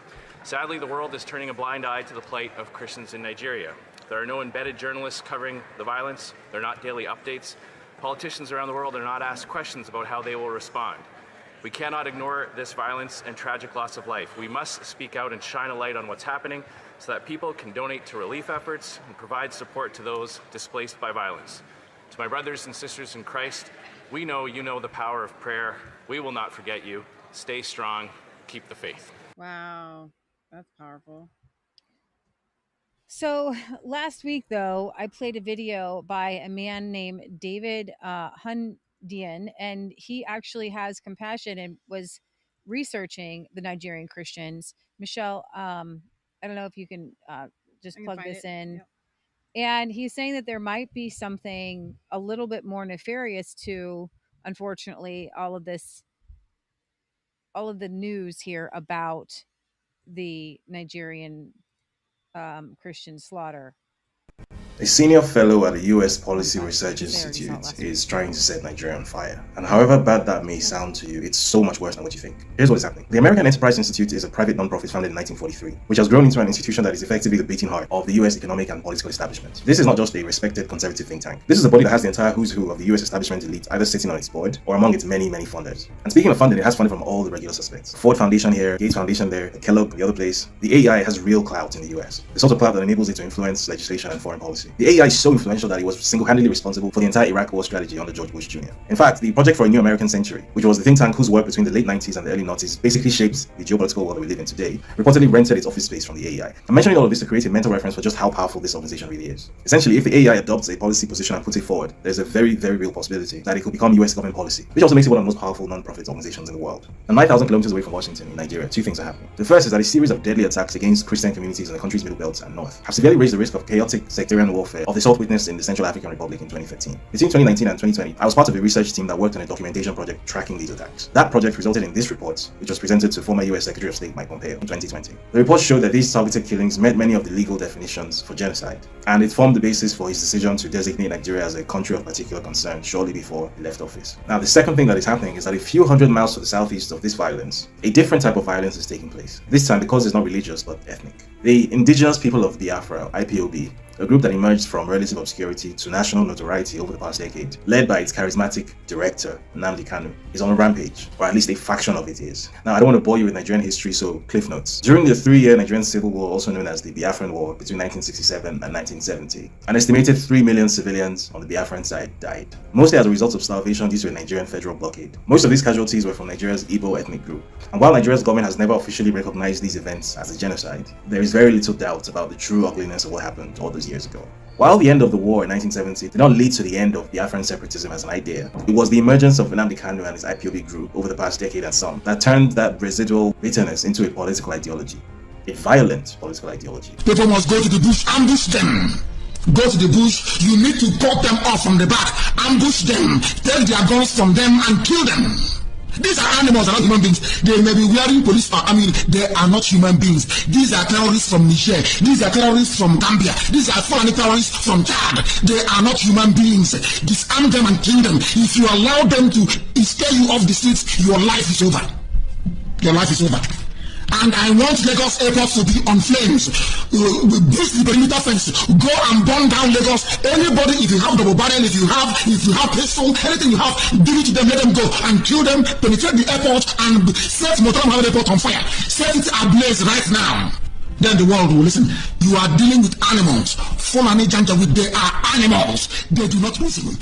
They do not reason. You don't know them. You don't know them. How many policemen died? I don't want to hear they kill us, they kill us. How many did you kill? How many police or army did you kill? How many? They have burned the Lassa police station. They have burned it down. They burned the Select police station. They burned the Orile police station down. Everything is down now as I'm speaking. Thank you very much. These days, Kanu sits in prison in Nigeria's capital, and IPOB has been proscribed as a terror entity in Nigeria. But this has only worsened the violence. Since Kanu's arrest, a young lieutenant of his based in Finland called Simon Ekpa has filled that leadership void with methods so violent and so off-putting that the group has effectively split into two factions, with a faction loyal to Kanu regularly dissociating itself from actions linked to Ekpa's faction. Taking advantage of Nigeria's weak internal security and Nigeria's elephant-based government, Simon Ekpa has created a non-state militia calling itself the Biafran Liberation Army. And you can guess the rest of the story. It's a mess. And here's where the AEI comes in. Now, over the past few months, Michael Rubin, a senior policy fellow at the AEI, has published a series of articles on the organization's website, openly calling for the US government to intervene militarily in Nigeria, ostensibly to help Biafra, which according to him is a persecuted Christian oasis surrounded by a hostile Islamic majority in Nigeria. The problem here is that this is simply not true. Nigeria's population is almost evenly split between Christian and Muslim, and the basis of Biafran separatism is ethnic, not religious. Rubin, however, repeatedly pushes the falsehood that the Biafran movement and the agitation by Christians facing real violence in Nigeria's Middle Belt and North are one and the same thing. This is completely false. Not only are the vast majority of the affected Christian groups not ethnically or ideologically linked to Biafran separatism, but even the Biafran movement itself has historically never portrayed itself as a Christian nationalist movement. By deliberately conflating ethnic separatism and Christian nationalism, and modeling up basic geography to misrepresent the situation, and even describing Simon Ekpa, who was recently arrested and put on trial for terrorism in Finland, as a persecuted African dissident, Rubin is knowingly pushing a dangerously false narrative for the consumption of a powerful American audience. A narrative which, given the AEI's influence, could someday end up in an official US foreign policy document. While fringe ideas about Biafran exceptionalism, such as an alleged Biafran Israelite origin, have long existed and were even promoted by Mr. Kanu before his arrest, they are usually recognized as fringe views and not taken seriously. This is the first time that a powerful policy organization with genuine influence over American government decision-making is attempting to mainstream the idea that one of Nigeria's 3 majority ethnic groups should be designated as an Israel by the US government, with the rest of Nigeria becoming Palestine, if you know what I mean. And if you're familiar with the AEI's position on the real Palestine, this should worry you a lot. If you're in West Africa, you should especially be worried, because if this attempt to seed this dangerous narrative should bear fruit, and the result is any kind of sustained foreign military presence in the supposed Biafra, then there's every probability that we'll find out too late that this whole thing is being orchestrated for the same reason that every other African conflict is orchestrated. The resources. Wow, yeah. It's always the resources. So I wanted to give you an underlying just look at what might be behind this sudden push to bring attention off of the Palestinian conflict and onto the Nigerian Christians. And I don't think that they really have the Christians in their best interest. And I'm going to have to do more research into this. It's not readily available. But anytime I see a coordinated effort from Bill Maher to all these other, parliamentary people, like I have been talking about, the massacre of Nigerian Christians for a while. When these other people get on it and what they're doing, and they're not just saying, hey, we need eyes on this. They're saying, but instead of what Israel is doing, then something is up, and I don't trust it. But I do want to end with something that I thought was kind of neat, and just kind of random. I wanted to get into the heart of Nigeria and just kind of see what was going on there. And I stumbled across a village that is known as the Village of Twins in Nigeria. So we're used to talking badly or bringing up all kinds of bad news. And I don't want to do that to end the show. I just thought this was really interesting. So let's play a few clips from here. A village in Nigeria that has the most twins in the world. And I just found, it. House in this Nigerian village has twins. Welcome to Igbo Ora, the place with the highest birth rate of twins in the world. Nearly every household has a set of twins, and nobody has ever come here to investigate why. This is the land of twins. Could it be genetics, their diet, or something else that is yet to be discovered? Right now, I'm driving 4 hours from Lagos to the village so I can meet as many people as I can to uncover what makes this place unlike any town on earth. The first place we stopped, it was like, oh yeah, he's a twin, he's a twin, he's a twin. In the city center here is a giant statue of a mother with twins, and it was actually donated for the World Twins Festival, so it really is a thing. For my first stop, I'm heading straight to the center of town to get my first clue to this phenomenon. All right, it's time to investigate even further. We have now entered the busiest market in the town of Igbo Ora, so I'm on a mission to meet some English-speaking twins, because as we're finding out, not everybody here speaks English, and we're gonna see if they're willing to show me around and tell me about what life is like as a twin. The way they get your attention here, they go... Are you twins? Yeah, I got the same too. We're twins. How are you? Do you know any twins here? There are many twins. Boys, girls, boys and girls. Don't worry, you will find them at home. There's nothing like walking around markets in small African villages. The vibrancy, the colors, everything is laid out nicely. People are smiling at you. It's amazing. This one little stand here in the market, they have all kinds of fresh fruits and vegetables. How are you? Are you a twin? Do you hear Yoruba? What's your name? My name is Anna. Nice to meet you. Are you a twin? Yes. Everybody is a twin here. Right now, we're just in it. We're just in the market. There's chaos, there's colors, everyone, everywhere, everything, all at once. You're twins? Yeah, they are twins. Wow, you look very nice. It's really true that like every corner you turn here in the market, you just see faces that look the same. Even though Nigeria is an English-speaking country, it's actually very difficult to find English speakers. Usually the ones that go to school that are educated can speak, but here in the villages, they usually speak native language, which is Yoruba. After another 30 minutes of wandering around, I come across a perfect English speaker who is willing to answer my questions and show me the daily life in Igbo Ora. Are you a twin? I'm a twin. Everyone I ask is a twin, everyone. Everyone here is a twin. Why is everyone twins here? There's actually a secret behind that. There is a soup in our land here that people take that do make them to give birth to twins in multiple. Almost every house in this land have twins. Is it made with okra? It's an okra leaf. Do you have kids? Yes, I have Are they kids. twins? No, I don't have twins. Wow. But I'm a twin. And I have sisters that are also twins as well. And how does that make you feel that you're from a place that is blessed with so many twins? Well, it makes me happy and I'm very proud because this kind of research has actually made this town to become popular. I'll tell you what, I will support all the food for your dinner with your family if we can hang out for a bit. No problem. That is what's Grace kindly says yes, and she wants to prepare the famous soup with okra leaves. So maybe I'll be on my way to having twins? This is the leaf right here. It is called ilasa. This is called a locust beans. So it is used in preparing this soup as well. So we can actually have this leaf also. I went right down this recipe. We got okra leaves and locust beans. Okay, locust is from that's like a cacao type tree. I think it's cacao. It's carob powder. Is isn't it carob? All right. Yeah. So this leaf is part of what we every day. Carob is in my health shake every day. So I just need to get married and I'm going to start popping them out, baby. I need okra leaves. We had to that okra leaf to make it draw very well. This is called morogbo. Cool. Not going to get Morocco. You're not going to get that. Hello, Mama. I'll pay for it. 200. Thank you. Bye-bye. Do you enjoy living here? Yes. It's my hometown. I'm kind of surprised that a lot of people here don't speak English. The reason why people don't speak English is because some of them are not educated. Have you ever seen tourists here before, like me? I've been in contact with some tourists before, but we never had interaction. Any... So this is the first time? Yes, this is the first time. Oh, that's amazing. You were really kind to me, so I'm happy to meet you. Thank you. Eka Soma. Okay, come. This is a very nice place. She's my mommy, and she also have a twin. Wow. So it's true. Everybody's a twin here. That's what I'm telling you, that there is no single house in this town that does not have a twins. Wow. So every house, no matter how small or how big the house is, they will surely have a set of twins. I'm so lucky we just met Grace. She is an absolute sweetheart. She speaks perfect English. I'm just excited to hang out with someone cool. I like meeting cool people. Grace, you're amazing.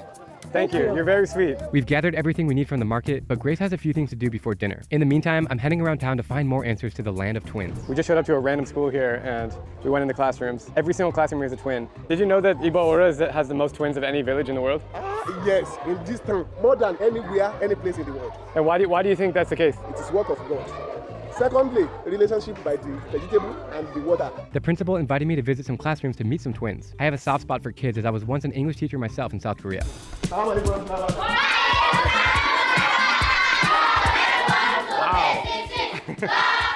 The twins among of you can stand up. Everybody twins. I want twins. I want a baby. Nice to meet you. We've entered another class here. Triplets. Wow. Who has the most arguments between the three of you? Which one of you is the friendliest? Every class in this school have a twins. The principal guy, the really nice guy here, has arranged the twins to come outside, and there's a lot of pairs here. How does it make you feel to be from Igbo Ora and there's beautiful twins everywhere? I'm feeling happy.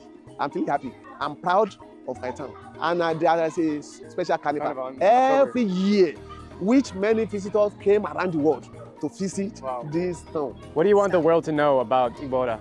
We people here, we are financial handicapped. We are not a rich people. Many of these students, they are maybe orphan or they are coming from poor family. So we want all the world help us by sending the many NGOs to our Igbo Ora to come and help the poor people. So that's I want all the world to know about Igbo Ora. We are okay. We are living here with peace. The principal is on board to help me with my investigation of twins, so he wants to introduce me to the community chief. How are we doing? Fine. You're welcome. So I came here because I heard that there are more twins here than anywhere else in the world. That is exactly what happened. Yes, so it's true. Why is that the case? Why are there so many twins here? It has to do with what we consume here. We have what we call oracle. The oracle have predicted that this town will be populated with twins. So the ancient time. Now the research has discovered through the consumption of crops we have here. When there's twins in a family, do they normally do everything together? That is common with them. They do things together. So because there's so many twins in this town, how does that benefit the community? The government of Oyo State have taken over that. We are going to have a twins village there could be artifacts, another thing that will benefit. People will see and go there and see what is happening. Can you tell me what it's like to have an identical brother? Well, They had the same answer. It's the work of God that they have been born in Igbo here, and they are twins, and they are happy. They do things in common. Can you tell me what it's like to have a twin? Okay, they are very happy to be twins.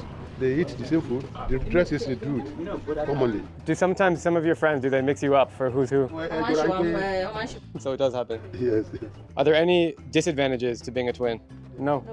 No problem. No quarrel, nothing. Now that I've met the chief and spent time with some more twins, I'm on my way to meet back up with Grace, and I can't wait to meet her family and try her soup. Is this really what causes such a high birth rate of twin siblings? Getting inside a local person's house is my favorite thing about travel. You can really feel the culture and meet the people, and Grace has been so kind to let us come inside her house. Hi. Have you seen the twins? Can I see them now? Identical So twins. who among them is it? No, they are not my babies, but they are my neighbor's babies. Exactly. That's adorable. Let's go inside. Right? Yeah, sure. I'm following you. Bobby! Bobby! So this is where I prepare the soup.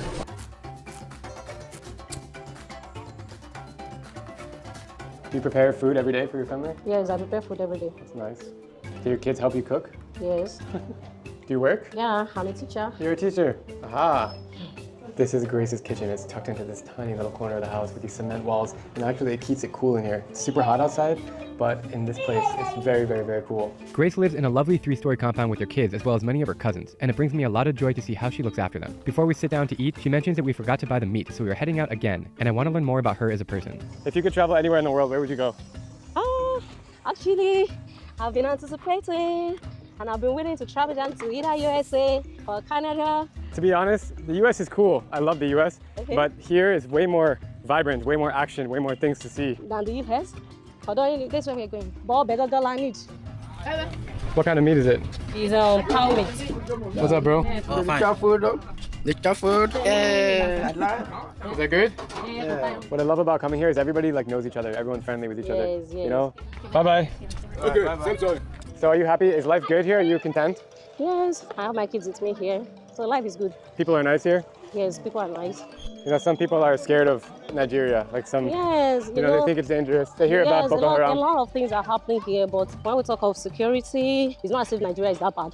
The only problem we have is the economy, inflation, and the hike in price of things that people use and people eat. That's the only issue that Nigeria is having for now. When they say Igbo, it means white person? You know, people love saying white person. Yeah, it's like Mzungu. I gotta be honest, it is true that everyone here has twins. I walk inside random villages and you just ask a house and they bring them out. Twins, twins, and twins. So we have a beautiful scene here. She's so kind to let us be inside of her house. We met all of her friends and family and kids, and there happens to be a lot of twins that live in this building. And so can you tell us what this is again?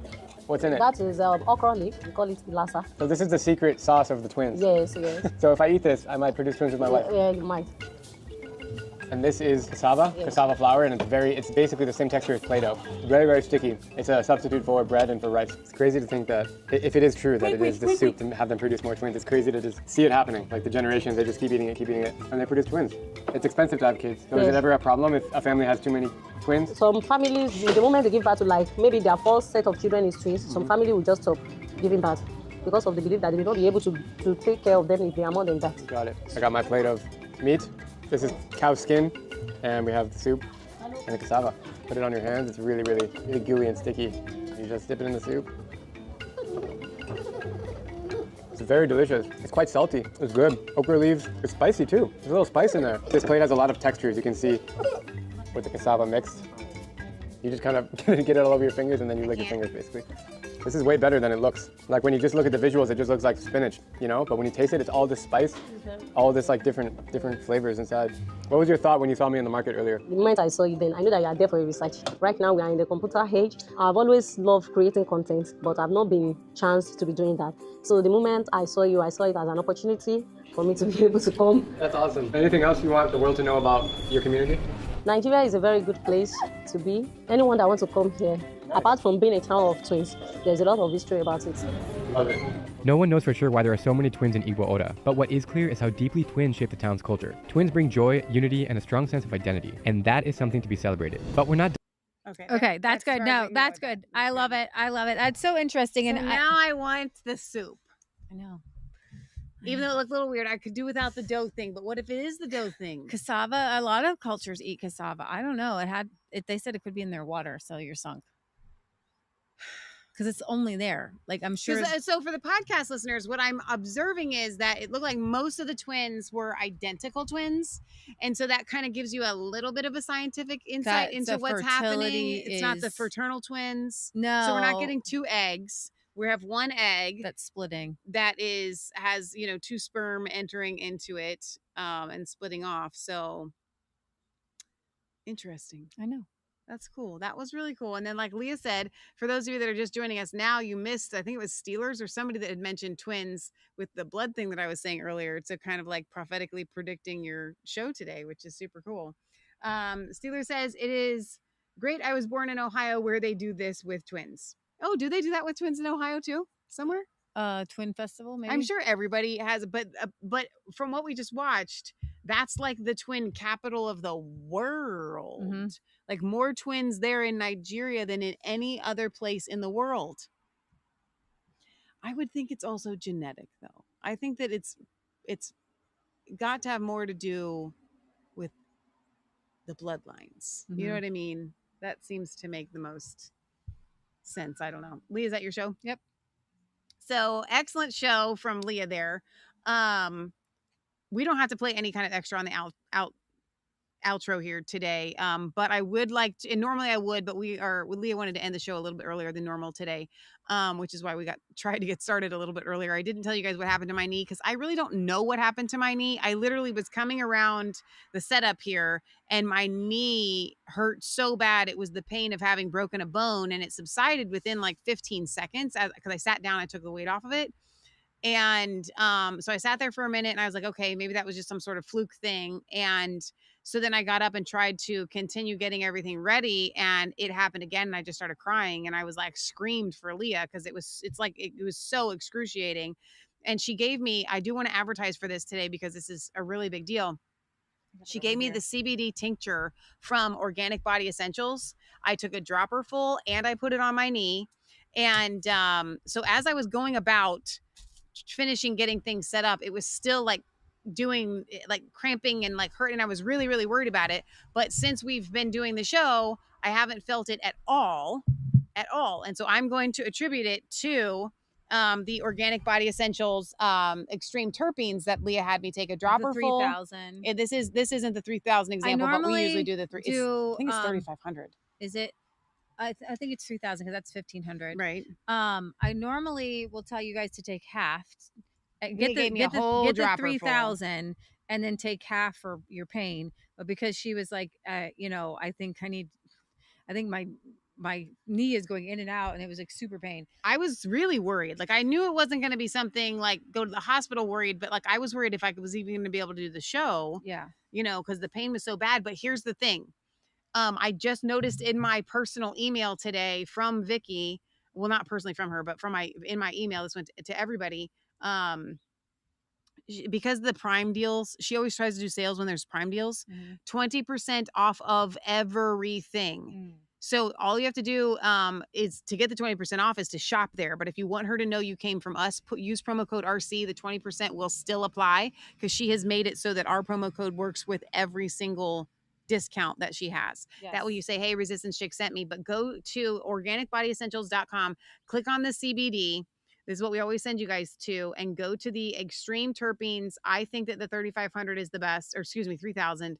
That's the best deal for what you can get. So there's the extreme terpenes anytime 3,000 and the extreme terpenes PM. You could probably get away with doing the anytime one. You don't need the one that makes you go to sleep. So organicbodyessentials.com, use promo code RC. Anytime you use our promo code there, you will save 10%. But right now, because of the Prime deals, she's doing her sale at 20%, which is just a gigantic discount. So I cannot encourage you guys enough to support Vicky Natale. All of her products, they're called organic because hers are literally organic. Yeah, and I'm trying a regimen which is working, and it's helping. She has the facial scrub, the face scrub that I absolutely love, that I use. The sugar scrub. It's yeah, so good. I've been using it like off amazing. and on, not religiously. And I just was like, you know what? I keep seeing everybody with all their Botoxy things. And I just think that my skin needs to be detoxed. And so I highly recommend her kit with the mask and the scrub and the flawless face serum. And I don't think that the percentage offs don't work on the kits, the whole packages. Because they're already hugely discounted. Because they're hugely discounted. But if you get them individually, you can save a bunch of money. And if anything, right now I've been using the scrub morning and evening, and my face is just, oh my gosh. I didn't know how much like layers of dead skin I had on my face, but I highly recommend you getting the face scrub and scrubbing and scrubbing and scrubbing.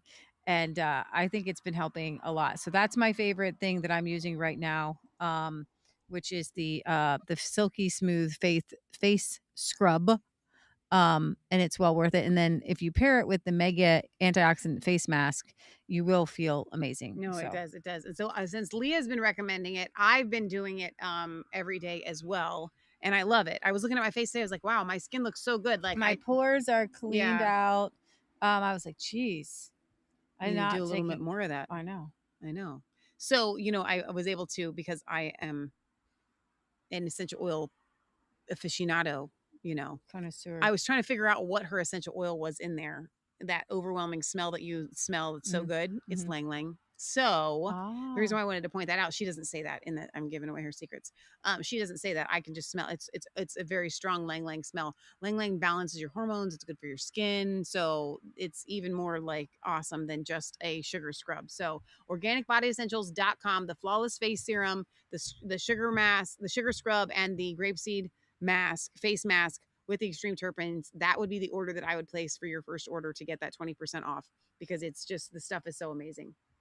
So that's really the only thing that I need to advertise for today. Of course, our own store has everything that you could possibly want for all natural products, except for a scrub. We don't have a scrub. And we don't have the flawless face serum, but we do have the healing for the soul essential oils. I literally said on Friday, because it was sitting there and I smelled it, and I want to reiterate this, but like every time I smell it, it's like smelling it for the first time. And I said, that must be what it's like to fall in love with someone. Because don't make a funny face. It's true. Because then you love them all. Every time you smell it, it's like a surprise. It's like, oh, I forgot it smelled so good. You love somebody, like, oh, I forgot I love them so much. The only thing that I can equate that to is a dog. So we need to work on that. And I need to learn to feel that way about you, but we're not there yet. But we'll get there. Okay, so I did a little show last night and I titled it, and I'm going to upload this probably late tonight. I haven't had a chance to share it anywhere, but it's on Facebook.